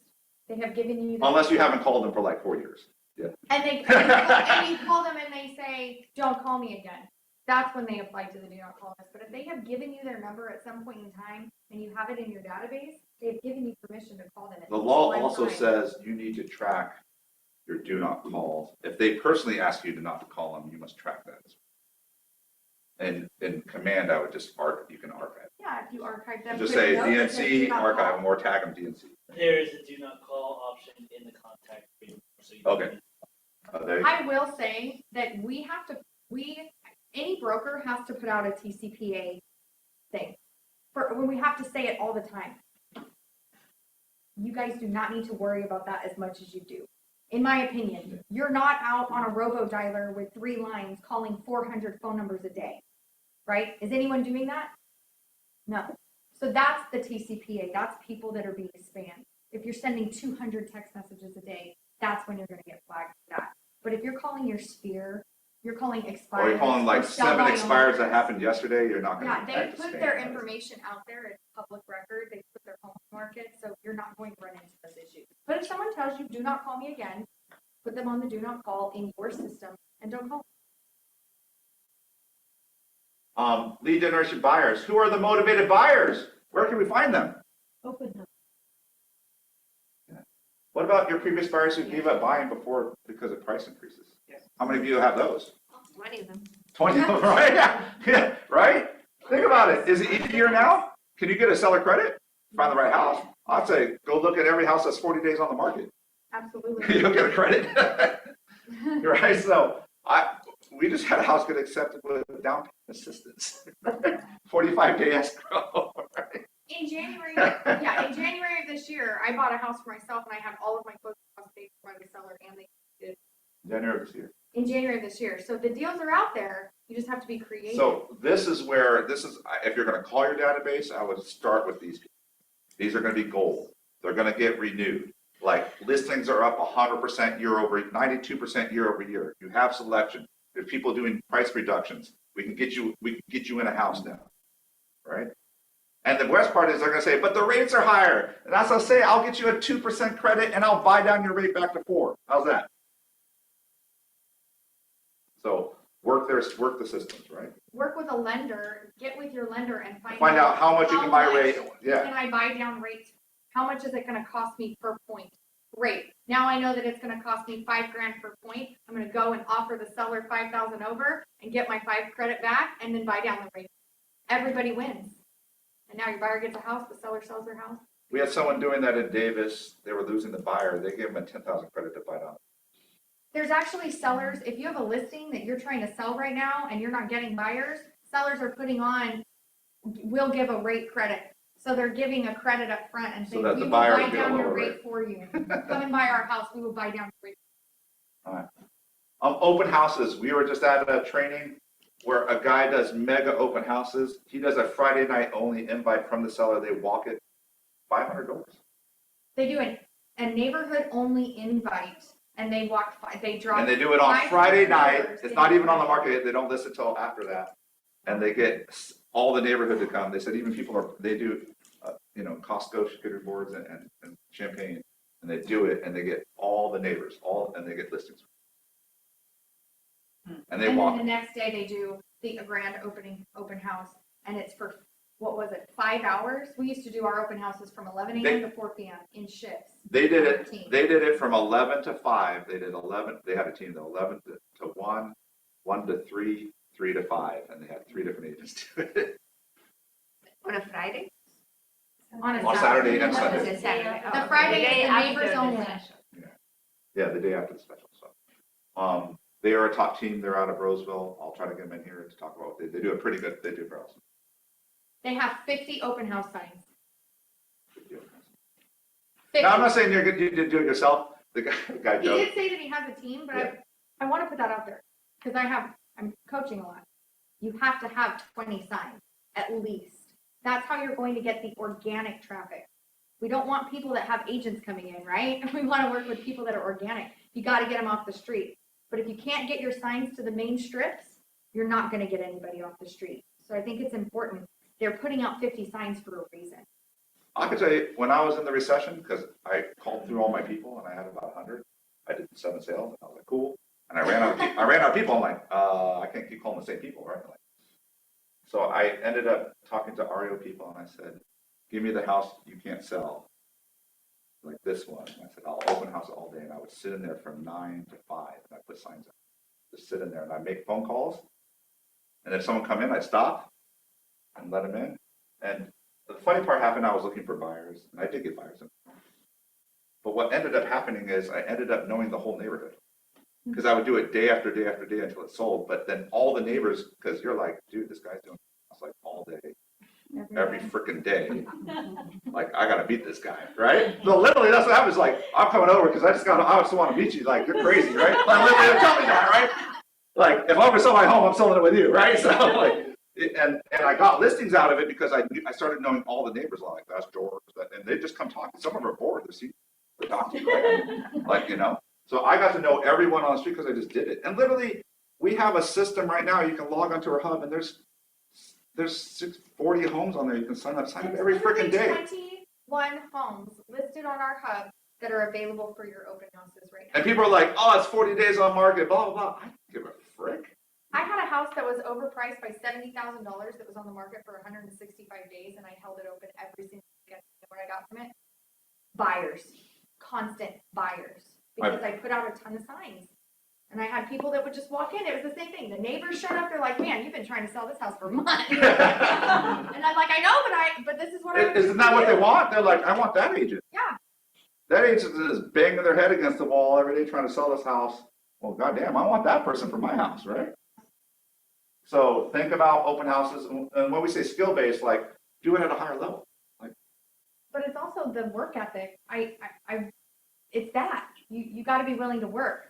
You have to be willing to show up to an open house and maybe you didn't get anybody that day and then go back again the next week. You can't give up. That's where work ethic comes in. Don't give up. Internet lead generation sources. People still click buttons. We have realtor.com here. You can do it. And that's funny. I have 250 agents. Everyone signs up, but only about 20 agents. It's really fun. I know. Actually, about 10. Ryan's on here. He's closed 9 deals through Ox City. And the best part about these is I don't recommend that you pay for a service that you have to pay monthly for. I recommend you pay a referral fee levels. That way you pay the expense up front. Those are awesome sites. There are like at least 5 sites that I know of that you can sign up for and pay a referral fee at close of escrow. And I'm just going to say that, and we'll get this information out as we go forward, but I will say these, that you still have to grind them. I can tell even Patrick's one of the best, but even our realtor.com leads, he's converting 1 out of 7. That means a direct call. I'm talking to him, and only 1 out of 7 turns into a closed deal. But if I told you right now, if you talk to 7 people and you'll close 1 deal, just work those 7, would you do it? But most of the reason I have 250 agents, most of them don't do it is because they get 1 and they're like, that was booty. Yeah. And they get a second one and they're like, that one sucked. And like, I'm done with this. The leads don't suck. Yeah. We suck. Yeah, pretty much. Yeah, pretty much. When I can't close a lead, to this very day, I do not blame the lead. I look back at my process of what I said, what I did, how I showed up, and then I adjust. And I say, okay, what could I have done? And you know what? I learned the most from those. When I go in and land a listing, I have no clue how I did it. I like walk in, I'm like, oh my God, I did it. That's great. But when I fail, when I don't get it, I learn so much. But if you're not analyzing that after, if you're just putting the blame on the lead, then you're never going to grow. You're never going to get better. And Patrick's going to close them instead. I used to have a joke on my team because I did a lot of internet leads on my team, and we had a guy that applied that came in lead and was like, F you. But, F. He wanted to log in to see the house. And so we would reply to him. We're like, hey, F you, how's it going? Right? And we joked and joked and joked. And literally we sent him, I think it was 49 texts, 39 emails. I think it was 15 phone calls. Like, F you. And he comes back one time and texts us back. It's like, my name's really this. Yes. It's a win. 2 months later, he bought a house. Yeah. F you. Yeah. Yeah. As I said, so if you're going to do internet lead generation, you got to grind. It's going to be a grind. Some people like to grind. Some people don't like to grind. Think about your personality, right? If you don't like to grind, you really want to talk to people, then do open houses. If I don't want to talk to people, people make me I think people are stupid, then do internet lead sources and grind. And then you can, that guy was stupid, hang up and say, that guy was stupid, and go to the next one. So. I think that's, don't want to grind. When are you never not going to grind for me? I think it's interesting that we want to make $10,000, but we're not willing to pick up the phone and make a phone call, or we're not willing to make a subsequent phone. Or 7 phone calls. Or 7 phone calls. It's a grind. You're never not going to be grinding. But would you rather grind for yourself for 8 hours, or would you rather go and get a job? The only reason you're here is because you're tired of grinding for someone else. No, grind for yourself. Grind for yourself. And honestly, if you grind for like 5 years, you'll end up referral based. You'll end up to where your businesses come to you. I pay a guy in the Philippines to make calls. Rich, I mean, we probably 30-40% of our time we spent in offices is lead generating. Last year, 79% of our business came from our sphere. I spend a ton of money and time finding outside people, and 79% of our business came from our sphere. So if you're not taking care of your people, you're losing out on it. That's how you make a better business. I think it's important to note too is that, yeah, you get an internet lead, but what is that? Does that internet lead stay an internet lead, or do you bring them into your sphere? Right? You have to bring these people into your sphere in order for them to stick and want to work with you. So I think that it's important that your database is actually your bread and butter, and the only reason that you're getting internet leads or open houses or anything like that is to add to that beast. But I you want to have make that as tend big to as it. possible, yeah, because I know if I work that, right now my rate is about 6%. 6% of the people on that list will either refer me or do a business piece of business. That's my stats. So I know if I add 100 people in there, I just got 6 more deals. I add another 100. I just got 6 more deals. I add another 100. I got 6 more. Who doesn't want that predictability in their business, right? You want that predictability? Get a good database. Social media. If you're being an economist of choice, what if you took one of those stats from the trends and talked about the market, what's really happening, and you put it out to your people? Do you think people are not going to raise their hand and say, hey, that's interesting? Right? There's so many Instagram pages that I follow that do this for me so that I don't have to, and I just post their stories and my stories. Like Keeping Current Matters. Keeping Current Matters is awesome. And not only does it give you those graphs, but it also gives you ideas for videos that you should be creating. So it'll tell you, this is the video that every agent should be creating right now. And then it gives you what you need, and then you go and create it. So it's like, it's a no-brainer. Fantastic. Oh, we got a meter.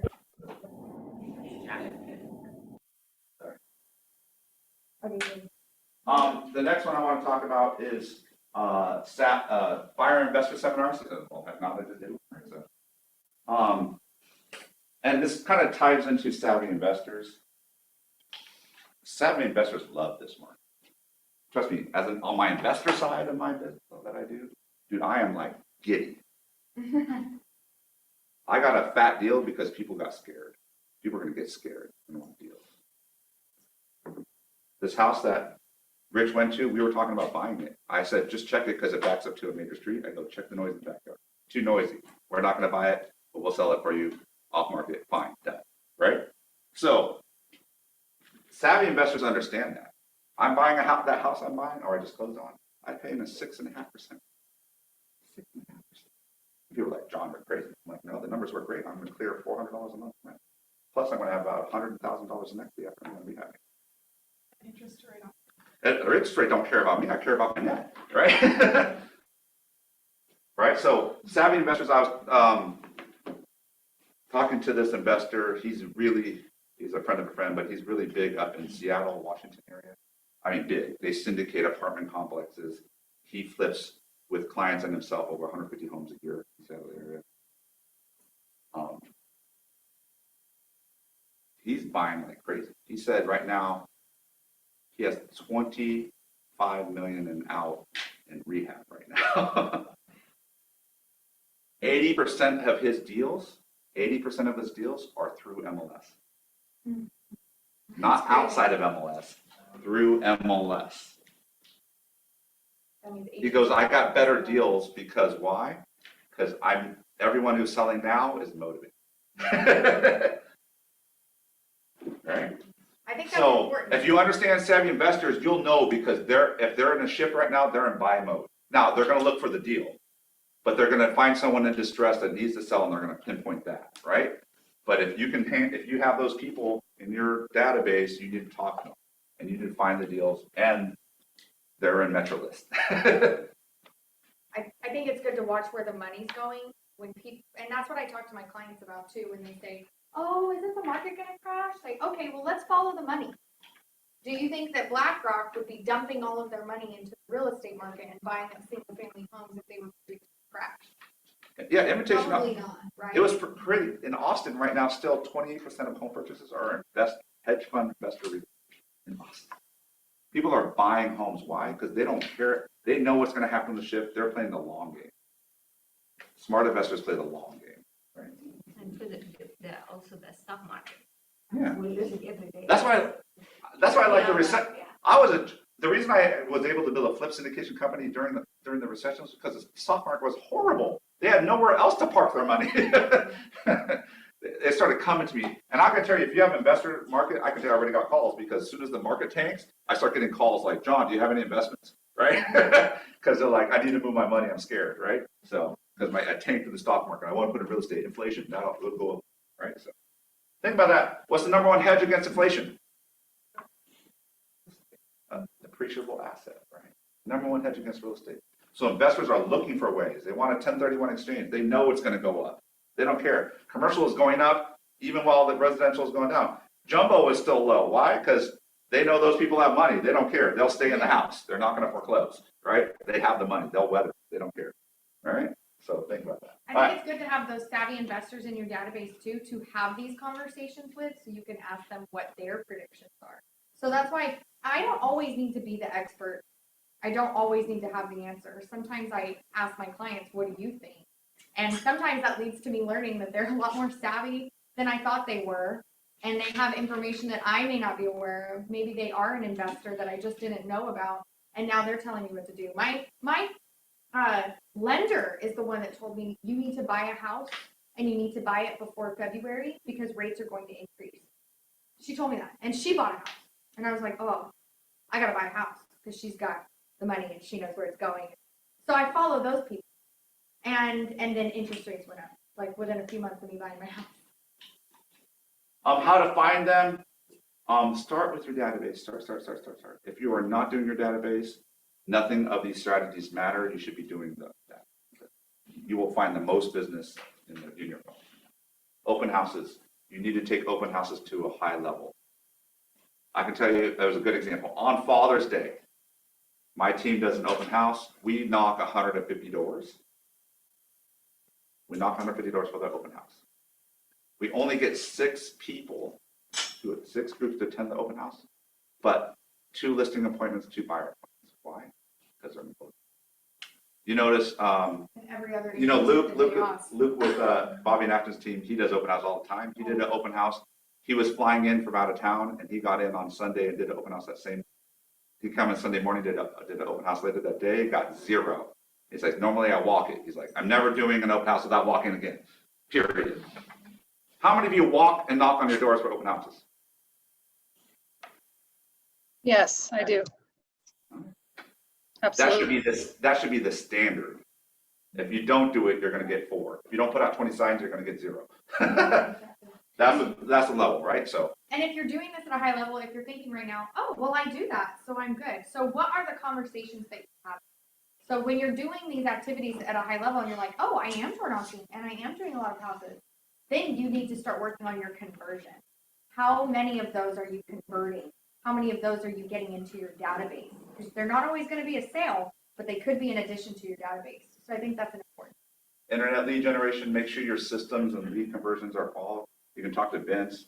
There's a lot of automation you can put with your internet leads that will help you. Social media, you need to be economist of choice. You need to be the voice of reason where everyone is saying headlines. You want reason. And then you'll attract the people that understand it and are motivated. Buyer investor seminars. Heck, work with a lender to help you, right? Make people come to you. Market it out there. Put it and make people come to you. Savvy investors, we talked about that. But you can go to your database, hold seminars. There's investor meetups all the time. If you want to find investors, do open houses on fixers and multifamily properties that are vacant. Straight up. They will come. They will come. They will come. I found out the more investors I wanted, I went to my back in the day. I went to my REOs and I said, "Give me the ugliest house. I want the house that had vandalized. They ripped out the copper. They took the appliances. I want that house." And they're like, "Crazy? No, I want that house." And I did it. Only people walked in the door, investors. Straight up. Only people walked. There was an agent, there was actually a team who had a listing that was a complete junker. This is another brokerage I worked at. Grounded had a listing. Their team refused to do it. An agent in my coaching program, I said, you need to take that. You're going to meet an investor. He met an investor and he sold $3 million worth of real estate in the next month. Grounded was pissed. They I'll were tell you. mad because they were like, man, our own agents, that could have been a deal on. Could you find a fixer home or a multifamily that's vacant, right? Yeah, I bet you can. Could you open house it? Yeah, you would. I guarantee you're gonna get investors there. There's a fixer on the hub right now. No, there you go. Our hub right now, there's a fixer. Yeah, I should put it. So think about, right? Instead, everyone wants the newest, best home. What if you did the home that was on the market that was ugliest and total fixer? Would you get? So you got to think about your business. People who want the newest home on the market at the best price and best quality are trying to let the market do the work. Savvy investors know how to navigate the market. I mean, savvy agents know how to navigate the market. They know who I'm targeting. I knew who I'm going after. And that's what I'm going to do, right? And then do it at a high level. Okay. With all that said, last exercise, what do you need to do with your database to find the buyers who checked out, and what strategy you would like to implement for the buy side? Most of you are going to be like, internet leads because I don't like talking to people. Or some of you are going to be like, I love people, open houses. But you need to figure out one. How I'm going to find, and that's why I said one list, do your database, one listing strategy, do your database, one buyer strategy, right? That's how your business should run. Question? Anyone choose one in particular strategy? Can I ask a question? Absolutely. For investors, what do you guys use to like supply the database? Or I know that they sometimes are like very like they already know, but like I have investors who are like, you know, they want the stats. So I just didn't know what is your guys' favorite stats? Give it to them. Fine. Favorite stats? Yeah, like you know, like the trends was a good one. Yeah, as a buyer, if I'm a flipper, I'm gonna like the trend stats that show me where the market's going live. That's, Okay. you know, June 1 that says 25% down, 20% down, listings up. I want those stats because then I know I'm building.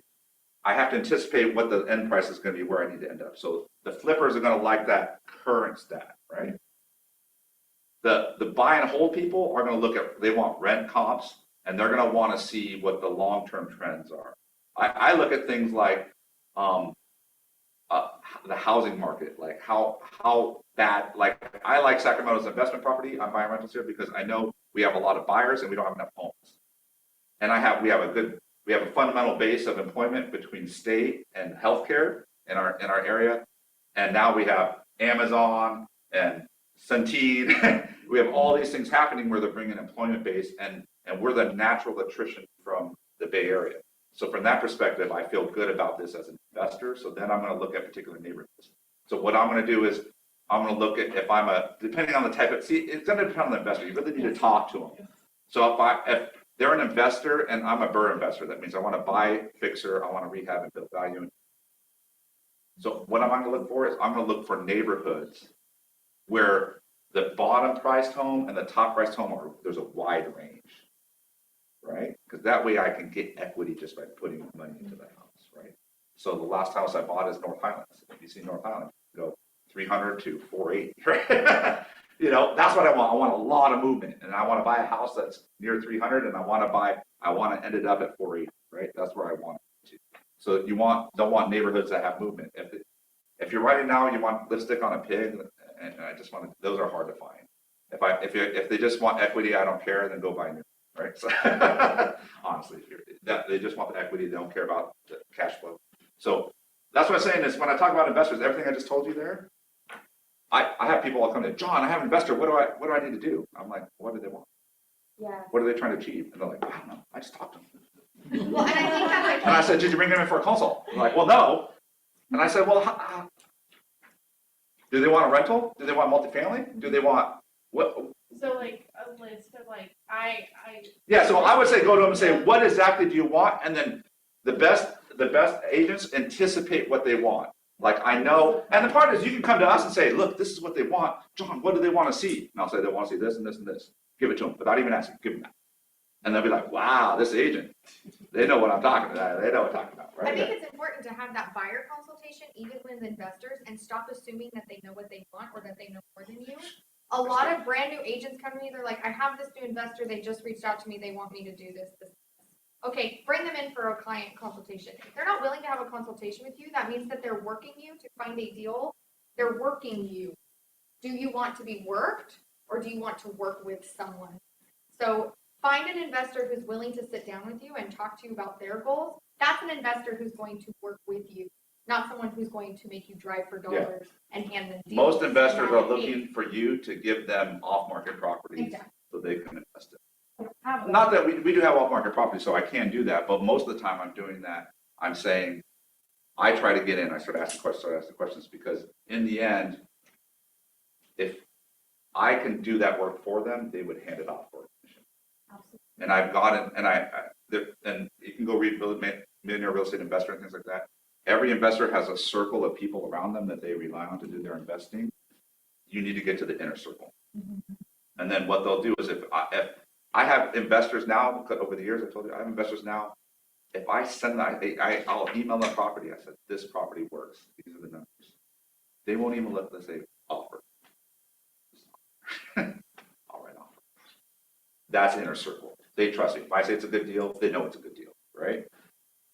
That's, if you're going to work investors, that's where you want to get to, or you're always going to get played by an investor. You're going to get someone who has the next deal, or you're going to get someone that will do it cheaper than you. They're always, and that's what investors think they want to do until they meet a real agent that tells them, that says, no, I will make your life easy. Stop hunting. I will do it for you. And some investors don't have a plan. They want to be an investor. Maybe they have some cash in the bank and they don't know what to do with it. So I think a buyer consultation is just as important for them. It's more important, actually, frankly. It's way more important because they're trying to run a business. And most of the time, the investors that come in and they're like, I'm an investor, and I come in, I'm like, okay, what do you want? Yeah, they don't. And then they're like, I want somewhere in Northern California. I'm like, whoa. Then I know they're not real. They're not. I want anywhere in a second. I'm like, you're not real. You're not. I know this because I'm an investor. You're not. Let's talk about real. And then I start asking them questions. Like, well, I haven't thought about that. I haven't thought of that. Then I was like, well, let's talk about that. And we have a consultation like that. Then they're like, I need to work with John, right? Because he took me from here all the way to here, and now he's 90% closer to buying an investment. Because if he comes in green like that, I know they're 90% away from actually buying a home. They just have a motivation to. Now it's moving. That's why I want to talk about skill. Everyone, we're talking about investors. As much as I'm talking about that, those are skills you need. Those are skills I learned. I had to learn how to do a buyer consult on investors. And I literally asked them questions they don't know. I'm like, if you had a house and it was rented and you were losing $200 a month via the mortgage and costs, and you were having to supplement it $200 a month, would you be okay with that? How would that make you feel? I'd like, that would be horrible. I would not sleep at night. Okay. Then we need to prioritize something that has more cash flow. Okay. We're probably going to work at something that is multifamily. Okay, but multifamily is more like, if you notice, where are multifamily homes in Sacramento? Not in the best neighborhoods. So I want to buy homes. We're going to look at homes that are multifamily because we want the cash flow part. But we're going to be not in the best neighborhoods. That means we're more likely to have nuclear tenants and bad tenants. So we have good property management. If we had a ghetto property, and that is not a real estate term you should use. If you have a socioeconomically depressed neighborhood with a property in it, and it was rented, and you have concern about the condition of your home being maintained, you have concern about them paying rent, you're concerned about paying that because you sleep at night, then you probably shouldn't be an investor. Then I would say, don't worry about the cash flow. Go buy a new home so it won't break down for 10 years and rent it, but you're probably going to be negative flat. Actually, now you're probably negative flat. Yeah, and so then there's a lot of times I come out as like, oh, I think I need more cash. I'm like, go get more cash. Yeah, that buyer consultation will save you a lot of time. It's just like working with any other buyer. You got to get them pre-approved first, right? Well, investors, they can use hard money. They can use all of those creative financing, but are they actually ready to put in a deal? Because when you're going out, you're not looking at 3 properties in a day. It's a lot more work. Yeah, I got investors. I remember the recession, I was showing 20 houses a day. We do 10 in the morning, lunch, 10 in the afternoon. I'd write 7 offers, get 2 accepted. Right? That's what it was like. So. All right. We are going to, sorry. Oh man, we got to go. Okay. One of the things you need to do is you need to reduce expenses as well. I highly recommend you look at your list, look at your bank account and start cutting stuff. You probably need to reduce reduce about 10 to 20% right off the bat. This was what saved me in the pandemic. So I went through, what's his name? Dave Ramsey. Dave Ramsey. I don't like Dave Ramsey. If he was here right now, I'd tell that to his face. But I don't like all of his principles. But in 2019, I followed them and I eliminated my expenses. I had total business and household expenses down to $3,000 a month.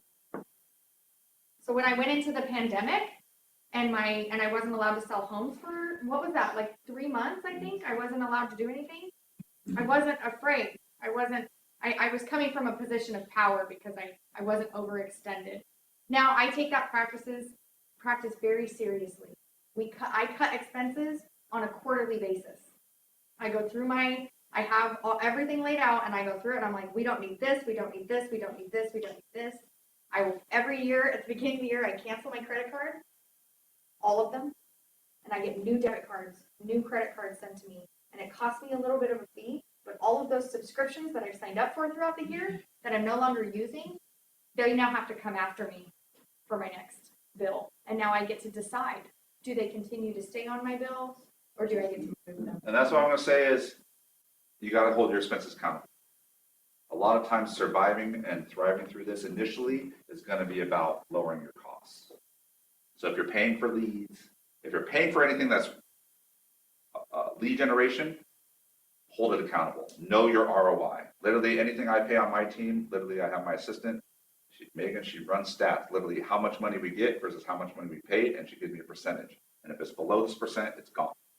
And if something's above that percentage, I move it from the gone one to put it there, right? Hold your money accountable. You should be able to reduce 10 to 20% on your bill, go through your bank account. Heck, even your personal side, you probably should be able to reduce 10 to 20% right now, and you should. Hold your money accountable. I'm going through this right now on my personal business, on my personal side.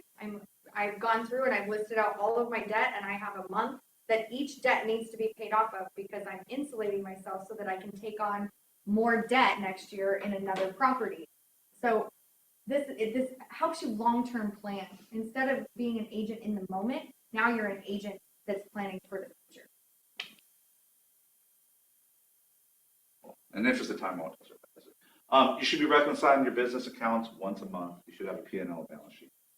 If you don't even know what I'm saying, that's okay. That's okay.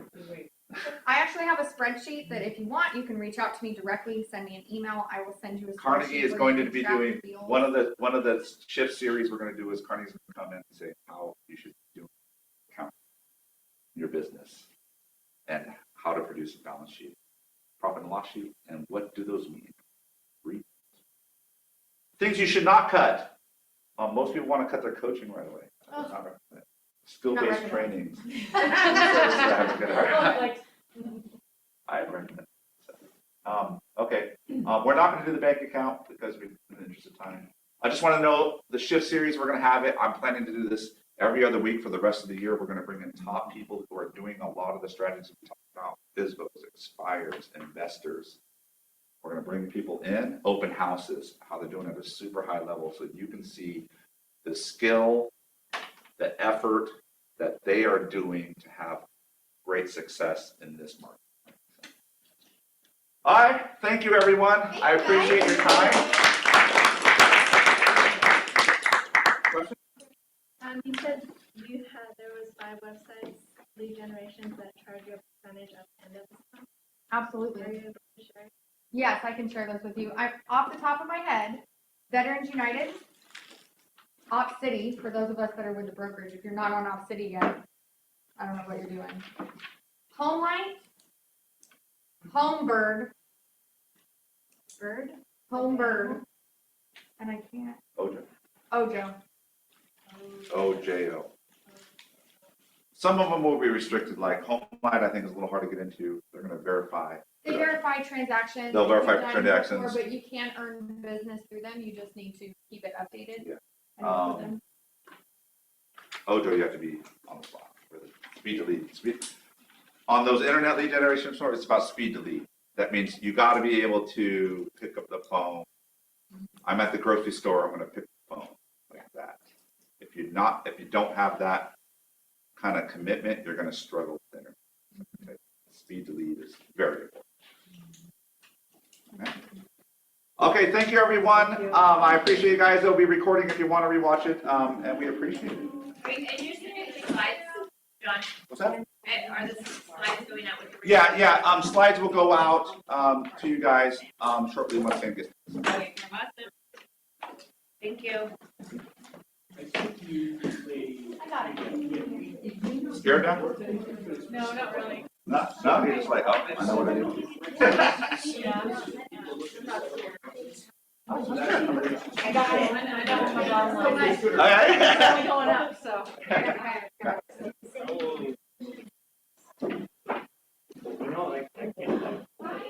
What? We can buy them for ourselves and then get the transfer paperwork and then fill it out and then the DocuSign and sign it. I mean, you want to buy? I didn't know if you had. I don't know how much they have. Last time they restricted me. Actually, I sold them out. And he didn't. Weird, like I have one of his that's shackled. Then we should take it to them. They'll replace it if they have one. So maybe we'll just give one free. I tried to do my phone. Well, I thought Joe gave you permission. Just got to write a letter. I don't know. I can go over there. I'm a signer on that copy too, so they'll. I don't know when I can get out.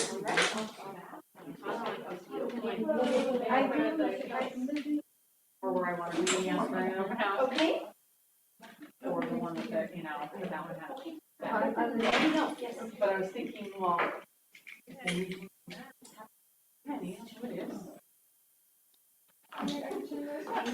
When does he need it? Like now? So yeah. Exactly.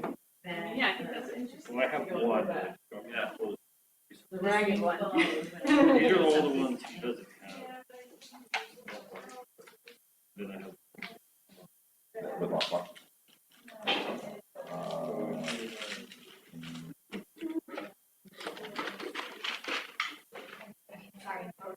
Oh,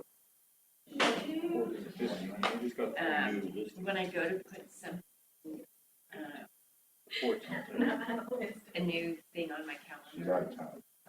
So I don't know if I'm going to it just automatically, when I like go, try to go to the next one, it saves it. Instead of, yeah, I'm not Hey, what's up? crazy about it. 5 minutes. I got to meet with Pond. I don't know. What? It's the one. Yeah. more the merrier again. Okay. Those are long checks. Okay. Okay. That's a long I just time. want your opinion Okay. on something. More the merrier. It's like 14. Yes, it syncs with 14. Google, so it's like, it's, Because I have one I the took off. calendar is synced like with my kids and Robin.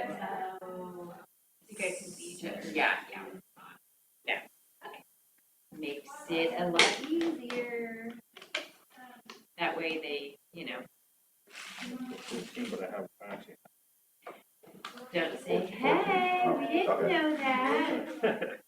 Don't tell me. That's just How many calls? Oh, man. Forgot the game. The street. Are you? I'm sorry. Hopefully you're not getting sick. So right now he has 20. Have you been doing,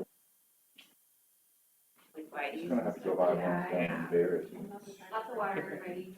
That's an idea. Did you take it off? Yeah, I know. It feels really good out there. Did you start? Did you? I guess I could do. Good.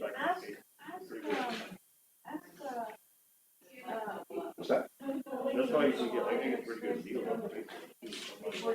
Yeah, go look if there's people selling. Yeah. I know what her experience. You know what I mean? So that way she won't be in class.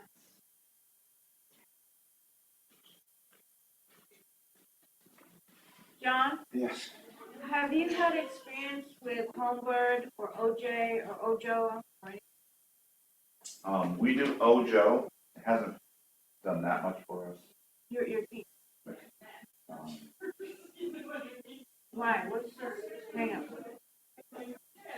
I like. It's a system that you can set it to where auto offers, so someone inquires and they get auto email and offer. But I found most people are listing at like 4 or 3.5, like really low commissions. Oh, you're. So you're like, we do it on there, we don't get anything unless we're offering like 1%. Like we won't get traction at all. So it's like, I don't, we do it, but it's all really auto, it just happens. Like, because you can set it up where if someone inquires, it sends them an auto. You can make a video of it. Well, they advise you. And did you do it? Like, hey, I'm Rich, I'm John, Yeah. like that? Hey, our job, we'd love to have you beside our home. This is who we are and what we do. As I said, most of our leads come 78% come. Us calling people. Calling your spirit? This is just to fill the other 30%? Things in the pipeline? To always keep growing. So if I said I want to get to 100 deals, but if our database gets us to 60 deals, then I need to add people. I need to add people in, right? So we do lead generation. So we're all that.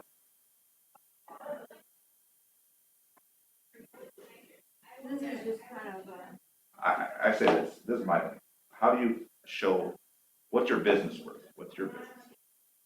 Like if you were to sell your business, I'm retiring, John, buy my business. How much is it? Nothing? No, it depends on how much, what your database is. Yeah, it's how many, where's your database? Do you have stats I can verify that show how many deals you get from your database and what you do to work that database, and do you have that system and model to work it, and what do you do? And can I replicate that and get those things? Yeah. And if you can, then you can start to do that. So in the end, your business is your database, and how healthy your database is, and how smart, how much information database, and the systems you do it, and longevity of it. Is how your So, well, I already have a background. Rich, eventually I'll be out. Rich will take over. Well, I already told him, I was like, you get here, I'll give you 50% of the business. I want to end up where it's 20%, no 80%. I don't care. Yeah. If I'm not doing anything. Think about it. If you buy a business, my team made, I don't know, 600,000 last year. I netted about 22% off after it's missing. So what's that? 200,000. Yeah. Something like that. I did 0 appointments. No, that's not true. I did 3. No, remember you're For running? JB, yeah. For JB, I did 3 appointments last No, year. you did what for? Because you were running. Oh yeah, that's right. Yeah. I opened up. You're right. I did it. See? I was running, and Am I we had a tuned in? a buyer that wanted to see a condo, and I was running, and Rich couldn't make it because his last, so I ran to the condo. You're right. That's how I. So I did 4 appointments for $200,000. That's not I did that bad. all. Right? I would give away 80% of my business if I did 0 appointments. That's 50,000. I'll give it away. You got I told Rich 50,000 here, appointment. I will literally sign over stock shares. Corporation. Why I will just sign him? it. And I'll go even change it because right now it's John Bernard Limited. And his initials are Rich Gibbons. So I said, I'll even change it to JBRG.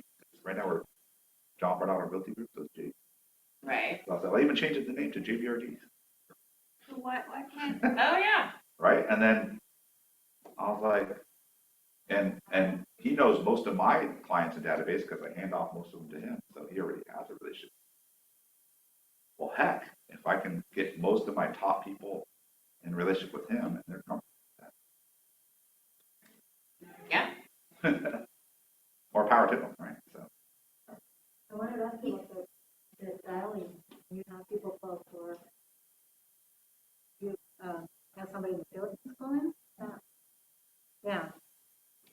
actually turned out to be very beneficial. Very beneficial. Oh, it took a lot to get him up to speed. There was, I didn't see a positive ROI. Probably for 9. Part of it was because we had to get him very skilled on the scripts. And it took us, we were kind of figuring it out, so we figured out, oh, so that's why now Rich holds him very accountable. We track his numbers, we track his ROI, we track the number of dials. He needs to be making 40, we try to get him to 40 contacts a day, contacts. So. And those contacts are coming from where? FSBO's expired Oh, did we stop lead this? database. Did we stop the recording? Oh, no. Oh, probably not. I think it would be red.